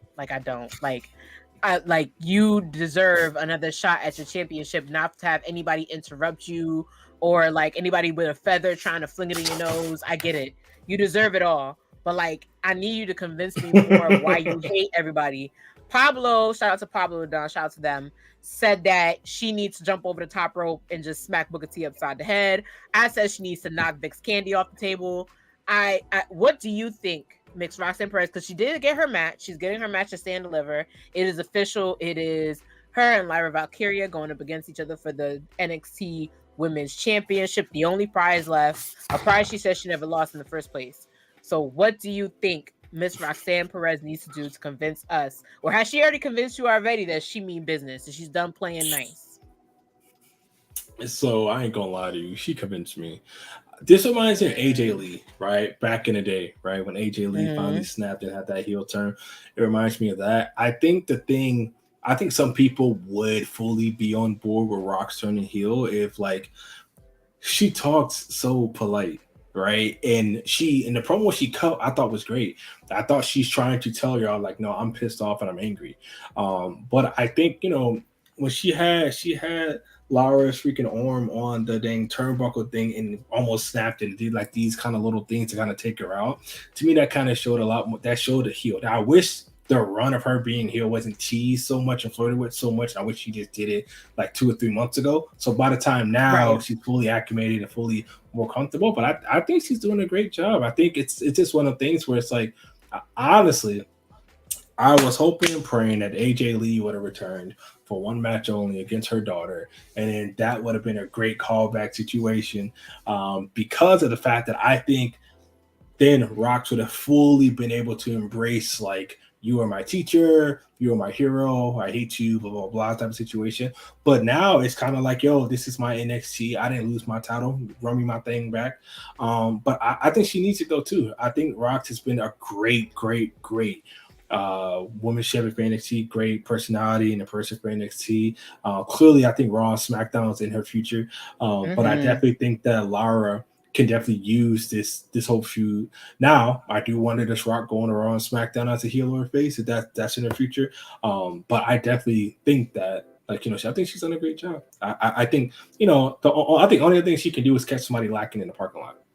But she's been in enough parking lot altercations. She doesn't need another one. Like, I just why not? Take the blicky out.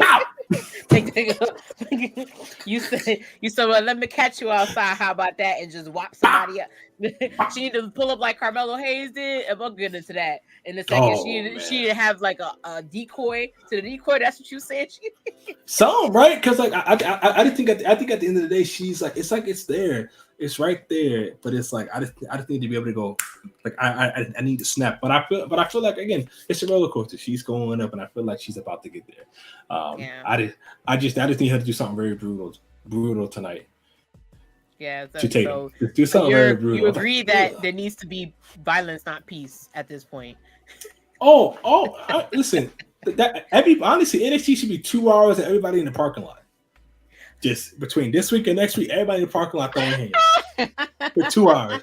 That's all I want to see. I want to see everybody throwing hands for 2 hours. I don't want to see no promos, straight in and out of commercial break. I just want them just to fight and throw hands. That's it. Bow, bow, bow. You said and we'll be back.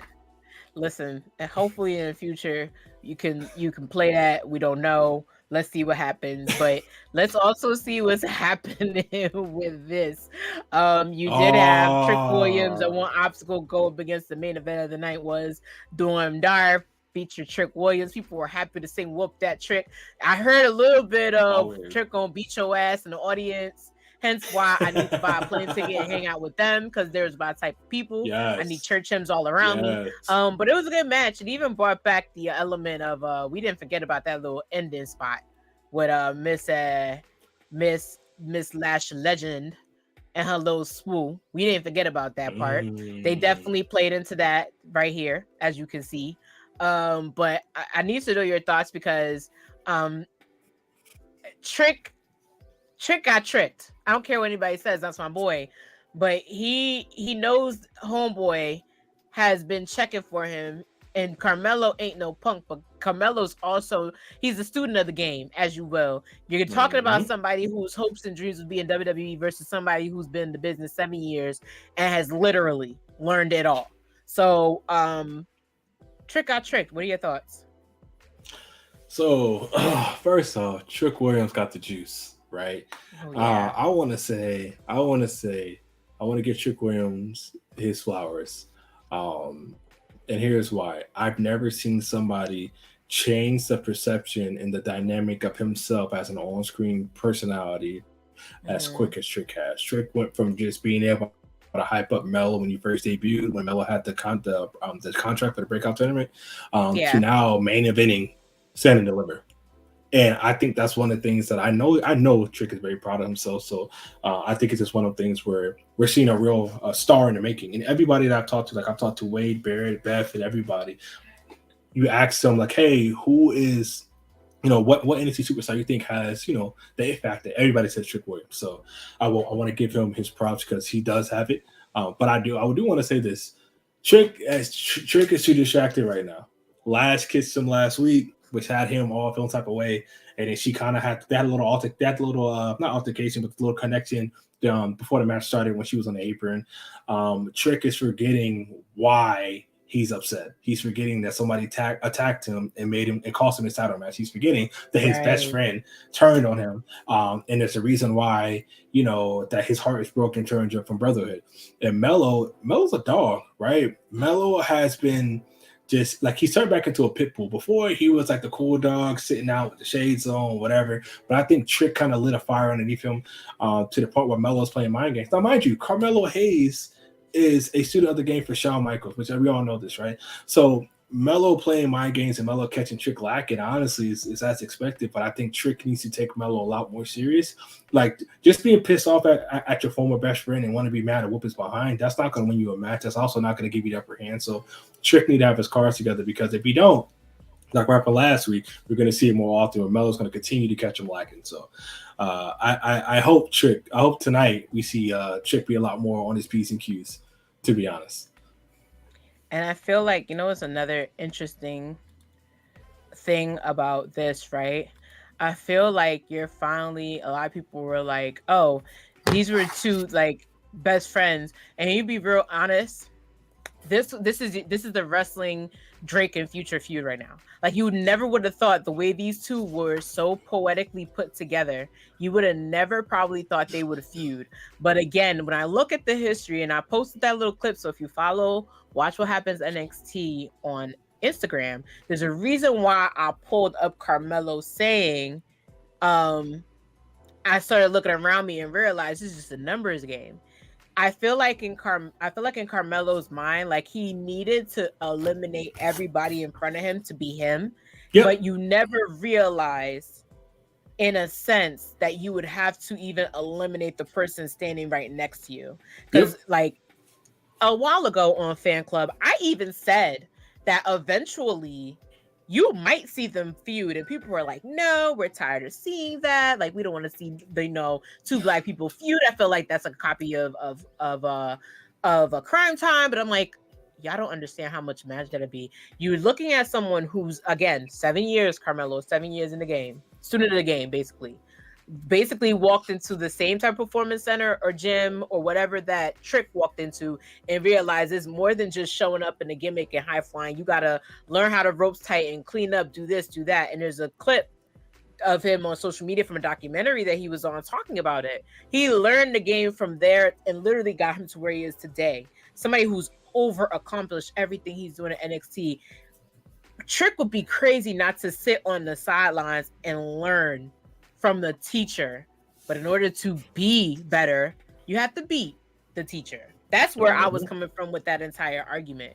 It was never about two best friends fighting or two best friends in a room that need to beat the shit out of each other. No, it was literally about how much influence Carmelo has had on somebody who he called and said was about it. Now you're really about to see if he about it. Because now he's trying to say, and a lot of people, as you slowly go on, we're trying to see what Carmelo was saying was like, I brought you in to give you a piece of the limelight, and now you're trying to take my limelight.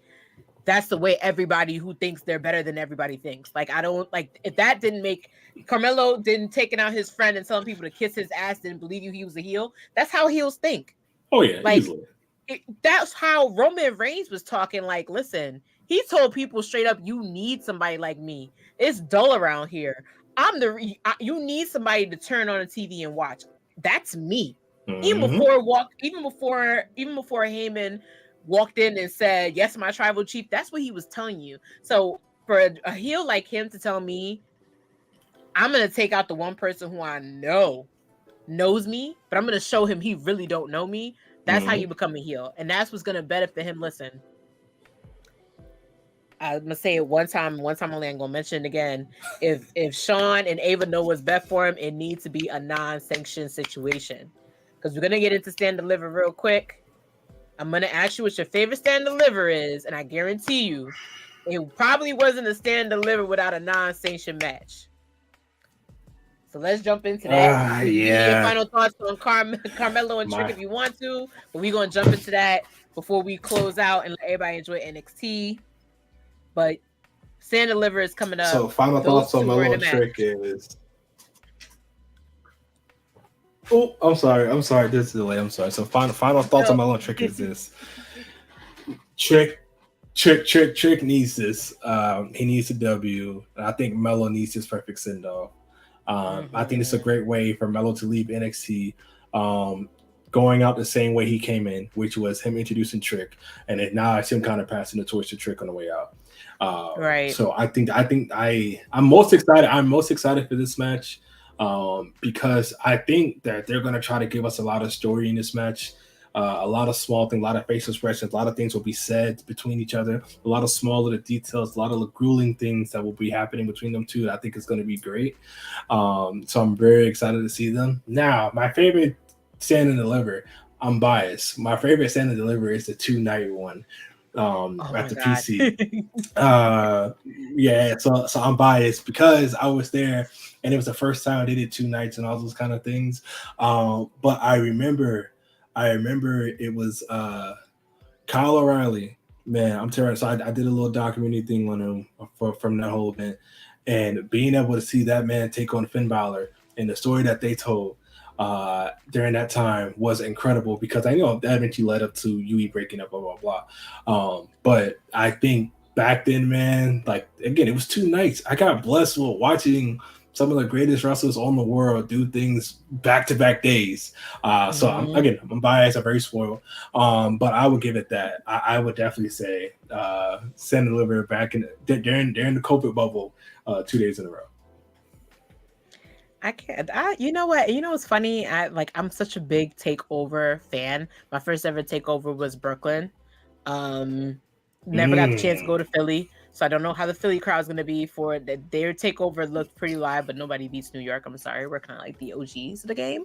That whole being able to not. I didn't unfortunately get the chance to go to the actual PLE, but going to Stand and Deliver, like I said, watching Ricochet have that moment at a Takeover was interesting. But I'm excited about Stand and Deliver because I had to taste that Deadline, and Deadline crowd don't play. That crowd was fun. For it being for them taking up the arena the way they did, it was so much fun.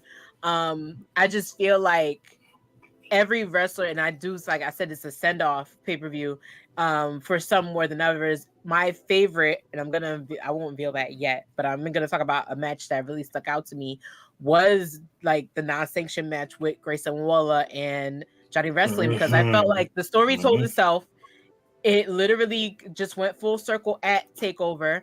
Johnny Wrestling was the face of NXT, and Grayson Waller kind of ruined his send off. I never forget that. I was watching it on TV when it happened, and so for Shawn Michaels to go, you know what? I want to beat your ass, but you're not even worth me coming out of retirement. So I found somebody that want to beat your ass that's not out of retirement, that wants to beat your ass when I want to beat your ass. And it ended up being Johnny Wrestling. Love Johnny Wrestling. Love Candice LeRae. Love that she was able to, she said, hey, hold my baby, and took that kendo stick to the side. Grayson Waller being as like conniving as he possibly be at a Stand and Deliver. I loved every second of watching it. It was just my favorite Stand and Deliver. Of course, that's Stand and Deliver LA. Stand and Deliver is so exciting me. I'm so glad I get to go this year. I'm so excited all my friends are going to be there. Your mama probably gonna want to be there. Like I said, I know somebody mama said they was coming. And I ain't gonna tell you who get, but I'm excited about Stand and Deliver. I'm excited about these matches they have so far. I know there's so much going on. Real quick as we wrap up though, is there anything about, and you've worked in WWE, of course you were a part of NXT, you've now dropped the gems enough. Why do you think there is such an attraction to this brand enough for them? Because we talk about also in the past the CW deal. It's a very big deal that they're going back. They're going to CW. It was formerly UPN. It was the home of SmackDown, but now they're going back to a company that basically thriving on sports right now. Why do you think this current landscape of NXT works, and why do you think there's such a big hype to where people like me having pre-shows, to like I named a ton of people doing post-shows, that people are even enough to pay attention for a post-show? Why do you think that is? I think it's because NXT has always been great in the ring, right? That makes the most sense, clearly, right? But I think now we're getting the personality that matches the in-ring talent and the in-ring efficiency that the wrestlers and the matches that they're putting on, to where it becomes a very, very cohesive show. NXT, I think, is one of the most diverse, but also like it always changes. Like it never stays the same. It never stays flat. Like Black and Gold, okay, cool. Yeah, Black and Gold, good. Guess what? 4 years? Throw that out of here. 2.0 time. 2.0, hey, 2.5 years, bet. Now we're back to regular NXT. So it's like NXT keeps you on the toes, it keeps you fresh. And I think they bring in so many new faces, but now it's that we're accustomed to looking at these guys and girls not as developmental talent, but as superstars, right? And I think because they carry themselves and they tell stories, and they go inside and they do different kind of things that they aren't doing on Raw and SmackDown till now, right? So I think it's one of the things where NXT kind of restored that feeling of like having fun. Like NXT is college football, right? It's always been college football. College football is like boom, boom, boom, boom, boom. Whereas in Raw and SmackDown, it's the NFL. NXT kind of took the foot off the college football. They still have those elements, but they added a lot more entertaining from the NFL. And I think it's the best recipe. I know. And it's so funny. Like it put a lot of perspective on what's next, because my thing with Black and Gold NXT was, I'm gonna be really honest, I was very bored with the main roster stuff. I had probably 3 exciting things that I looked forward to watching. That excitement died. One person decides to leave the company, another person left, and then it was just it felt like it was a recycle, and it took a while for them to let go of one specific person who was always featured. So me, I'm like, I'm not gonna keep watching this shit over and over again. So where Black and Gold came into play was, who are all these people? Oh my God, that is not El Jericho calling himself Sami Zayn. That's not a page that I watch on Shimmer on YouTube. Wait, where did all these people come from? Like it was like a big surge. Like watching Seth Rollins drop the Tyler Black part of him to become basically like, again, one of the Almada, the pillars of the Black and Gold era. Like that to me just made me excited about wrestling again. And that's what it should feel like. So I don't care if you're watching Raw, SmackDown. I like NXT. I'm not afraid to always talk about NXT. And I feel the same thing with any other promotions. Like right now, I'm debating whether or not a girl might have to go to Supercard Honor. Because like I said, a lot of people know my story, and my parents know my story, because I used to literally take Amtrak trains at like the dead of night with my college friends and tell my parents, yeah, I'm going to study, and that would really be like a Ring of Honor show. That's dope. Like, That's dope. And one time I came home so late, and they were like, all right, where did you really go? And I had to fess up, and they were like, why would you train so late? You're grounded. So, and I'm supposed to be getting my college education on, and I was still getting grounded. So now that it's back in Philly, where I used to take those trains and be out there all night, I'm like, I might just have to take a stroll down memory lane. But it's the things that made me excited about being a wrestling fan. I feel like if it's NXT that does that, which is why I'm here to talk about you, if you're crazy about talking about it, I don't care. I'm gonna be doing it for a while.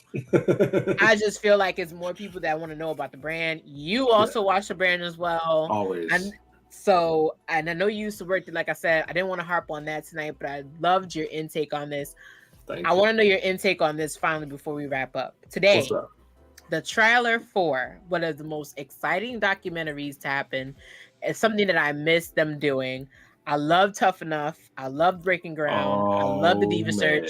So Roki and WWE, Cordes of John Cena being the executive producer of this show, are bringing you WWE Next Gen. It is an all-access docuseries, like I said, created by Triple H and Shawn Michaels, but mainly executive produced by John Cena, where they're going to take you through a docuseries starting April 1st. It started at WrestleMania 39, which I know you were there. Yep. WrestleMania 39 weekend, and to me, it is a PLE tradition besides any other tradition there's ever been. A lot of hopefuls from around the world. We're talking both NIL, indie stars. We're talking people, like you said, former NFL, former athletes, former, gym influencers. There's even, and I credit the youth of today because I'm a YouTuber. I know that shit is hard. I found a string of YouTubers who were also at this tryout, and at the last tryout for in Detroit that documented their tryouts with WWE, and it's become popular. So this docuseries comes out in the hopes of that it channels the young men and women who are trying out, and you get to see everything. Like Matt Bloom is there. I know he's a trainer down at NXT. You see Shawn Michaels gets involved. Triple H talks about the process. You see Bianca Belair. Big E is also a coach down there. It's so loaded. The trailer makes it look so loaded, but what I love is that it keeps the tradition of also letting you know that these are not just your regular Joe and schmoes that they found that look attractive that are becoming superstars. No, they go behind the stories of these young men and women vying for a spot to be the next WWE superstar. So I want to know your thoughts. I know you've been down at NXT. I know you've seen the process firsthand. Can you give a little sneak peek at what you think the people are going to see on this docuseries? I think the guys and girls and anybody who watched that docuseries is going to be highly entertained. I've been at tryouts. I've been at many of them. I've seen the internet favorites of like Danny Garcia and all those kind of folks tryout. I've seen, I was at Jay Cargill's original WWE tryout. Really? I was at Omos's tryout. I saw, a lot of folks come in and out and into the tryout doors. So it's like, I know for a fact that's probably going to be one of the most dopest thing that they've ever done. It definitely gives me like the NFL like feel in terms of like the NFL like Hard Knocks feel, which I think that's what they were going for. And I think putting on a platform like Roku, which is free for everybody, so anybody can access it, was smart. But I think a lot of people are gonna see like these WWE things. They are, bar none, they're probably some of the most physically challenging stuff that you ever see, and I'm excited. I'm not gonna lie to you. Again, I film more trials than I want to recall, a lot of them. But every time I film them, I walked away saying, "Jesus, man, I don't know how these guys and girls do it." You know what? And so, as somebody who also has friends who are in the circuit, I've seen a lot myself. And this is just like, not, I don't want to, it's never beneath WWE, what WWE does. WWE definitely puts in a lot more work when it comes to making sure you see who has what it takes. But as far as like what wrestlers put themselves through, body wise, health wise, the shape they got to be in, what they have to do day in and day out. Like I've had friends who literally like are walking completely different after a match. I had a friend who literally, and shout out to her, she's still doing the game. I talk about Ruthless La La La. I don't know how she does it, because she goes in toe to toe with men, and there's not a lot of women out there that do that. Like the Faye Jacksons and the Littlefoots of the world. Shout out to them. They're my people. Like the Ruthless Lala. Like I call her auntie, but I don't know how she gets in the ring and takes body slams from men, and she chops harder than the men. There's so much that goes into it. It's not just playing around. It's not just, I'm gonna showboat and look good and get on TV. Like, it's grit.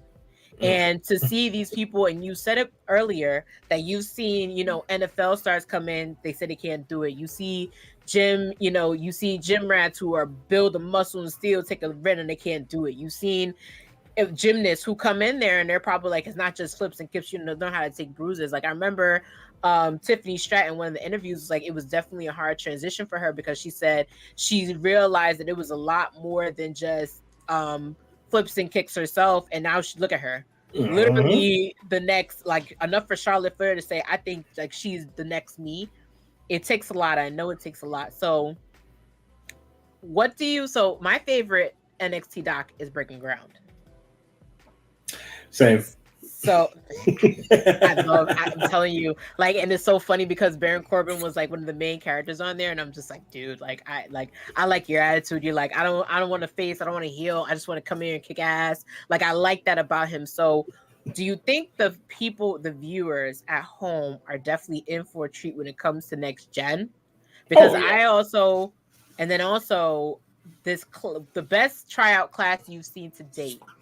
Do you have a favorite tryout class today? I told you I was gonna get messy. I told you these cards, the mess behind them. I told you. I warned him, y'all. I will say it was the Jade. It was the Jade Cargill class, and here's why. They had EJ Nduka, Jade Cargill, Omos. I believe that might have been the class that Eddie Kingston was in. Really? For that tryout class. And who else? I know Caden Carter was in that class, aka Lacey Lane. Who else was in that class? Love me some Caden. So a couple other people was in. Freak. What is? Well, I can't remember his name, but he beats with Nyla Rose all the time. They have like the running joke bit from AEW, the Snake Man. Yeah, so he was in that class. There were just a lot of people in those classes, and it's just like, but that one particular, the reason why it was my favorite, because that class has so much potential. From Jade, EJ to Omos, like alone, has so much potential to be crazy and great. Because also at that time, a lot of the big indie darlings were just getting signed straight out versus going through tryouts and all those kind of things. So, and also clearly Eddie Kingston was in the class, so it's like, it was it was a good time. I'll tell you that. I'll definitely tell you that it was a good time. Man, dang, Jesus, that felt dang. That's I don't know though. I don't know, because Daniel Garcia had a good tryout class too. Man, see, it's funny. You know what you're doing, and why I asked what was your favorite tryout classes, because I already like up here. Those are people that even though they didn't make it in WWE, they're thriving everywhere else. Like exactly. You look at Jade Cargill, who at that tryout it didn't work out. She goes to AEW, becomes the longest reigning TBS champion in history. Like nobody's beat it yet. Gets to leave the company on her own accord, become an elevated person of herself. Take that elevated person she became and bring it right to NXT. Bring it, not even NXT, bring it right to WWE and literally become the biggest signing deal in WWE. And now she's on SmackDown.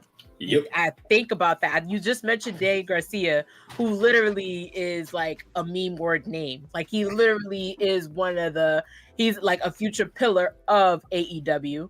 Yep. You look at a lot of people who have runs, like you mentioned somebody who went to AAA and literally had one of the best matches at Triple Mania to date on the card. Wrestled legends from AAA and CMLL. So to me, it like I feel like even if you watch this documentary, you're like, well, why isn't this person on TV? And you realize they probably didn't make it. It could be in reverse because it's funny. I was watching the evolution of Julia Hart because I'm going to be on another podcast soon. Not going to announce it yet. And I wanted to get my re-up on talking about her. And Fallon Henley actually wrestled Julia Hart, and then a month later got signed to WWE. So a lot of things, it's never say never when it comes to the business, but you have to show that dedication, that heart, that work.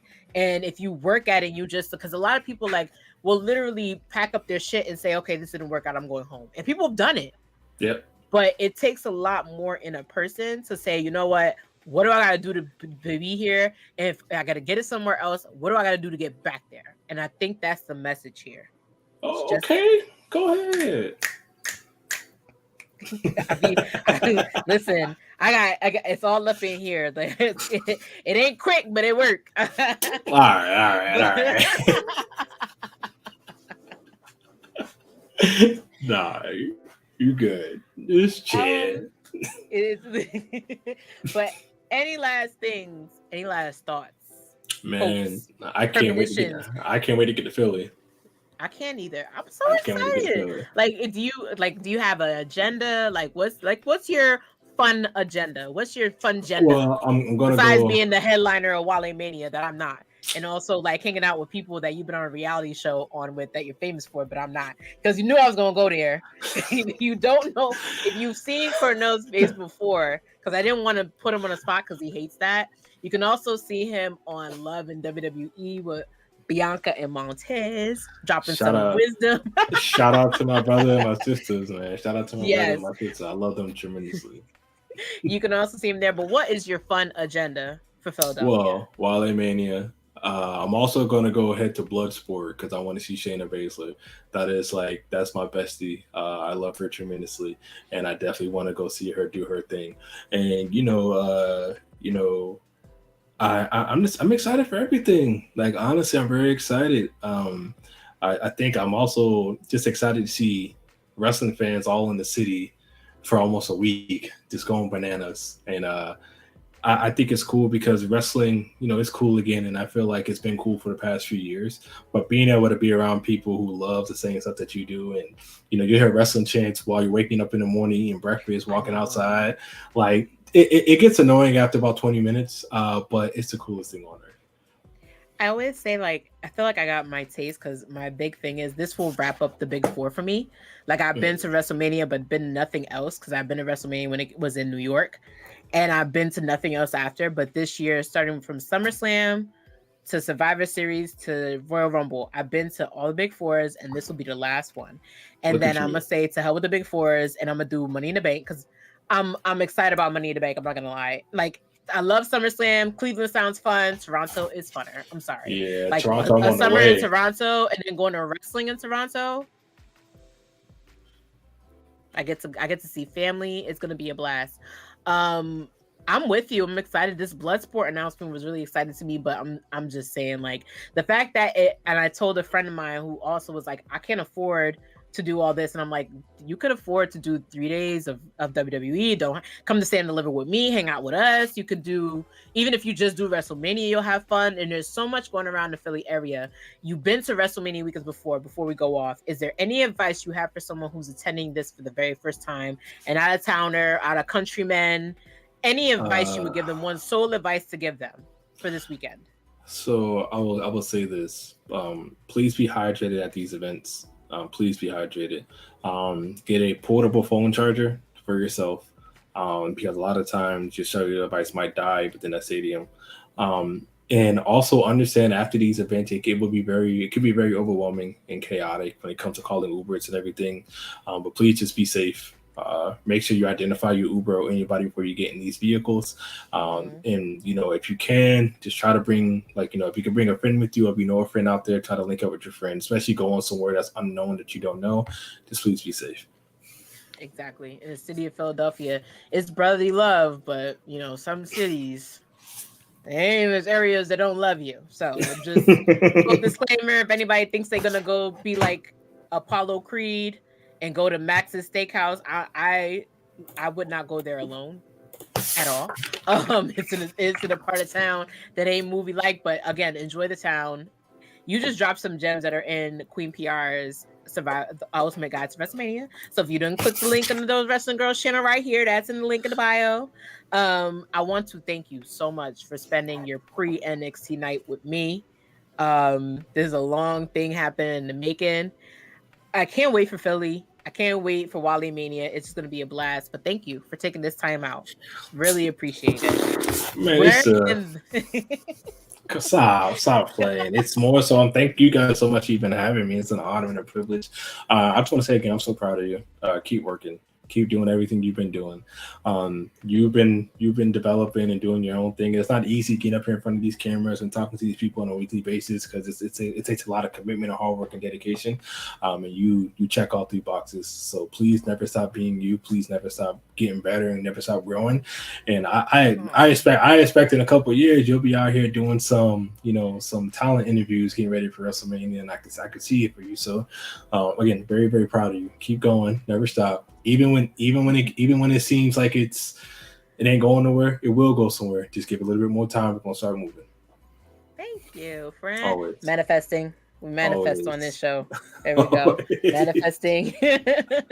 Where can the good people find you on social? Oh man, at Cornell Gunter, you know what I'm saying? That's where I'd be at on the X platform. Yeah, I'm just or at Cornell Gunter _ on Instagram. Yeah, that's all. I just be chilling now. I just post music links and just talk about wrestling. That's all. So we dig it. Listen, you like it, I love it. That's all I'm gonna say about that part. As per usual, where did my layout go? Oh, there you are. So as per usual, it is your honorary wrestling girl, CNB. I am signing off. Big announcement about Stand and Deliver's pre-show. It's pre-recorded. Oh, pre-taping. Okay. Might bring some people back. Might bring some new people into the fold. You never know. I told people to follow me on X because I have another surprise. Somebody asked me, it's in the form of a giveaway. Yes, it is. So stay tuned. And it does have something to do with Stand and Deliver. Please stay tuned. Please follow me on Watch What Happens at NXT. Watch What Happens NXT in full word on Instagram. Cornell, he just gave you his social media handle. Y'all know my social media handles. You can catch me every Tuesday at 6. Tomorrow, I am on TWG Fan Club with Queen PR, with It's Justin Rich, with Brian H. Waters, the 3 best friends that anybody can ever have. Topic's going to be linked in the bio. Friday, you'll probably catch me on Sound Off Sessions. And then y'all just catch me at WrestleMania weekend. It's going to be a blast. It's going to be for sure. So I want to thank all of you for sticking on in the chat. Again, great conversation. I loved hanging out with y'all, but NXT's on. I got to go. So, with that being said, more Wolf Dog talk to take us out. Peace out, everybody. Bye. How do we feel about Chase UP? I was going to ask you that because I was really getting into them at one point. And then I don't know, it just felt like they kind of lost some of their steam a little bit, but I've been slowly getting back on Chase U. Team Chase U. So here's the thing. I felt like the Chase U with him funneling money did what it was supposed to do. because the whole storyline was you're supposed to lose morale because Chase U was built on honesty and Chase U ass whoopings. And when this whole thing kind of started falling well together, a lot of people weren't understanding the story, but then, you know, them trying to save the school and him trying to roll dice with Out the Mud was a great introduction to Out the Mud and putting the family back on the map, because that's what it was essentially supposed to do. I think that they did a great job using Chase U to do that. But again, a lot of people were very excited about Chase U, and then it was already tied into a storyline with Thea, who's like their pocket rocket, literally trying to become a pocket rocket. I love that. And she was trying to become a member of the Bad Girls Club. Like, girl, no, what are you doing? Like, you like you the baby. You supposed to have this never give up attitude. But I think that's what happened, and now a lot of people are starting to get it because now they got a new member, which is Riley. And then on top of that, the whole JC kind of saving with them calendars. Yo, them calendars sold out 3 times. I don't know how. I was trying to do a giveaway. They were like, she put it back, it's back on stock. Couldn't get one back on stock. That's shocking. So y'all ain't getting no free calendars out of me yet until they do another calendar. I don't know. I'm sorry.